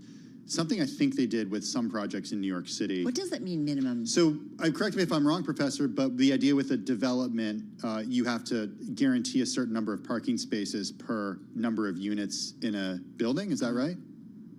That's right. So what that means in some cases, we've seen codes that require 4 parking spaces for a single apartment. Wow. Often what that means is that you're building more parking than housing. So what does that tell you about the jurisdiction's approach to housing development? It's almost like they're stacking the deck against new housing. We also know that parking it's not beautiful. It's a lot of pavement. It is not necessary in places like New York City, but I'm going to use New York City as an example. I know they're trying to change that right now with the City of Yes zoning proposal. But right now, overwhelmingly in New York City, a place where I think the majority of residents don't have cars or don't use them regularly, there are minimum parking requirements in the vast majority of land in New York City, including in Manhattan. We've just posted New York City to the National Zoning Atlas. It's at zoningatlas.org if anybody wants to check it out. And you can see where those minimum parking requirements exist. And it's not the way that we should be developing our cities. We should be promoting lots of different kinds of ways of moving around because, again, not everybody wants to drive. Not everybody can afford a car. Well, it's a perfect segue. Sorry, I want to jump in because we only have 3 minutes left, but it's the perfect segue to talk about public transit and cars in the United States. And it just, to me, feels like this is such a car-centric culture. And this country was designed essentially for the automobile. And it makes me think that so much of what we see with zoning and development is inextricably bound to the idea that we are driving ourselves from one place to another place. Convince me that I'm wrong. You're right. No, Is that what you wanted to hear? No, that's not what I wanted to hear.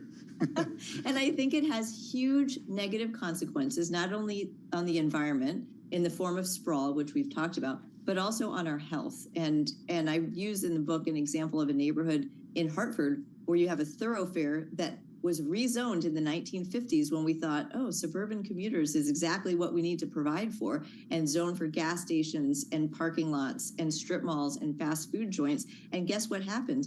That's what that particular avenue became, to the detriment in the form of asthma, in the form of obesity-related illnesses of people in the immediate neighborhood. And so just in that one story, you see the power of zoning to completely reshape a community, an urban community that had been built out, a century or more ago, that area with beautiful buildings on it, walkable, and so on. And a lot of that got changed over. I think it's a 1950s, 1960s mindset. But again, too many zoning codes have just been sitting there with these cumulative effects on us now that we need to really revisit. Sarah, I just got 30 seconds left here. Climate change, how is that going to probably upend zoning codes in some ways? Just quickly. Zoning is allowing far too many things to be built in places we have no business building. We are doing research on sea level rise with the National Zoning Atlas. We're going to be seeing a lot more data on this come out. And I think to the extent that we are making these little decisions at the local level, we've got to start broadening this out and saying, how are zoning codes affecting our ability as a nation to respond to climate change? And I think our answer will be, unfortunately, we're not. But we can do better, and that's the hope that I try to put forward in the book. We can always do better. I agree with you. Sarah Bronin, she's professor of law and urban planning at Cornell University. Her new book, Key to the City, How Zoning Shapes Our World. Great stuff in it, the book. She takes you to Ames, Iowa. She takes you to Alabama. She takes you to Vegas, Georgetown, some specific situations and stories when it comes to zoning around the country. So really cool check stuff. It out. Yeah, exactly. Zoning. I think every time we talk about residential real estate, that comes up. Right? Yeah, and Developers I think and that's why it's so hard at the federal level to make any change, because these are local rules and regulations, zoning at the local level. Right, you can't just make a blanket law. All right, everybody, getting ready to wrap up here on Business Week, but do not go anywhere. We're going to talk, what are we talking? Whiskey? We're talking drinking. Drinking.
listening to Bloomberg Business Week with Carol Messer and Tim Stenivek on Bloomberg Radio and Television. It is Bloomberg Business Week. I think you have been drinking.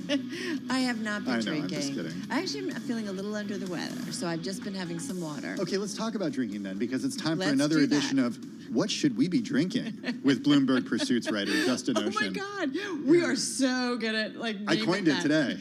We do it anyway. We just haven't branded it. Right. He edits the Top Shelf newsletter. Actually, we used to say with Jason Kelly, forgive me, we used to do like sip or sweat.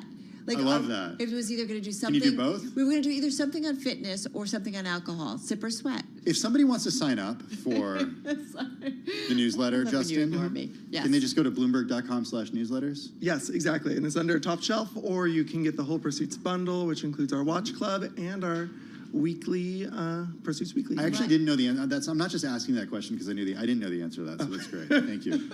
So news you news I can can use. Okay, so if we go to the top shelf, maybe your top shelf, would we find Japanese whiskey up there? Probably, yeah. I mean, among whiskey in the whiskey world, like Japanese whiskey is a bright star. It is like booming. It's been booming for years and years. Is there a lot of choices? There are more and more coming, but the problem with Japanese whiskey is there's not a lot of it, and there hasn't been because they didn't expect this boom to happen. And then one year, nice planning, people. I know. Well, for something that takes years and years in a cask, it's been as limited. It's been a victim of its own success. So much so that this whiskey we're talking about today is a Hibiki 40-year-old. It just got released. Hibiki is it's a Suntory brand. It's a blend of whiskeys that come from its other big stills, Yamazaki and Hakushu and then Chita. It's a highly coveted by collectors and connoisseurs, and so much so that they've had to get rid of their younger age statements. The 12 years, the 17 years went away, but here's this 40-year that, for a country that is now 101 years old, it's a huge deal. And it is the kind of more of what we're going to see as the Japanese whiskey market recovers. By 2032, it's supposed to be a not over $9 billion market. What do you mean segment. recover? Just recover because there was these shortages. So it recovered as a result of demand being it needs to recover as a result of demand being too high? Exactly. So it's a victim of its own success. Okay. So the producers didn't want to raise the prices of their whiskey so far out of hand. It didn't mean that you couldn't buy a $200 bottle of whiskey and then resell it, in the States for $5,000, which you see a lot. Wow. But, this Did you one. try it? I didn't. So we have a whiskey expert on Top Shelf, Brad Jaffe. He has the best job in the world, among many of our writers do. I'm just going to say, exactly. Yeah. That whole squad, man. And Elliot has a great job. Yeah, they do. But he got an exclusive first taste. They just released the bottle last night in Paris to collectors. And it's a $35,000 bottle of whiskey. What? So... I know. Yeah. What? Okay. If you have to ask, you know what they say. Do you drink? Do people drink a $35,000 bottle of whiskey, or does it just sit on the top shelf? No, you drink Well, it. some do. So, if you have the money to afford, a bottle of booze that costs as much as a mid-sized SUV, you might get two. So you get one to drink, one to invest in. So he sampled it. He sampled it. How good was it? He called it unnervingly delicate. So for something that sits in, wood, the way whiskey gets most of its flavor from years in the cask, and the longer it goes, the more chances you're going to pick up off notes or various things like that, and you have this heavy flavor. I tasted, I think it was a 50-year-old Bowmore. It was a Scotch back in the day, and it was unlike anything else I ever tasted. It didn't even taste like whiskey to me. You don't mix it with anything, right? No, you just have it neat. You maybe you could put a drop of water in, but I wouldn't do that.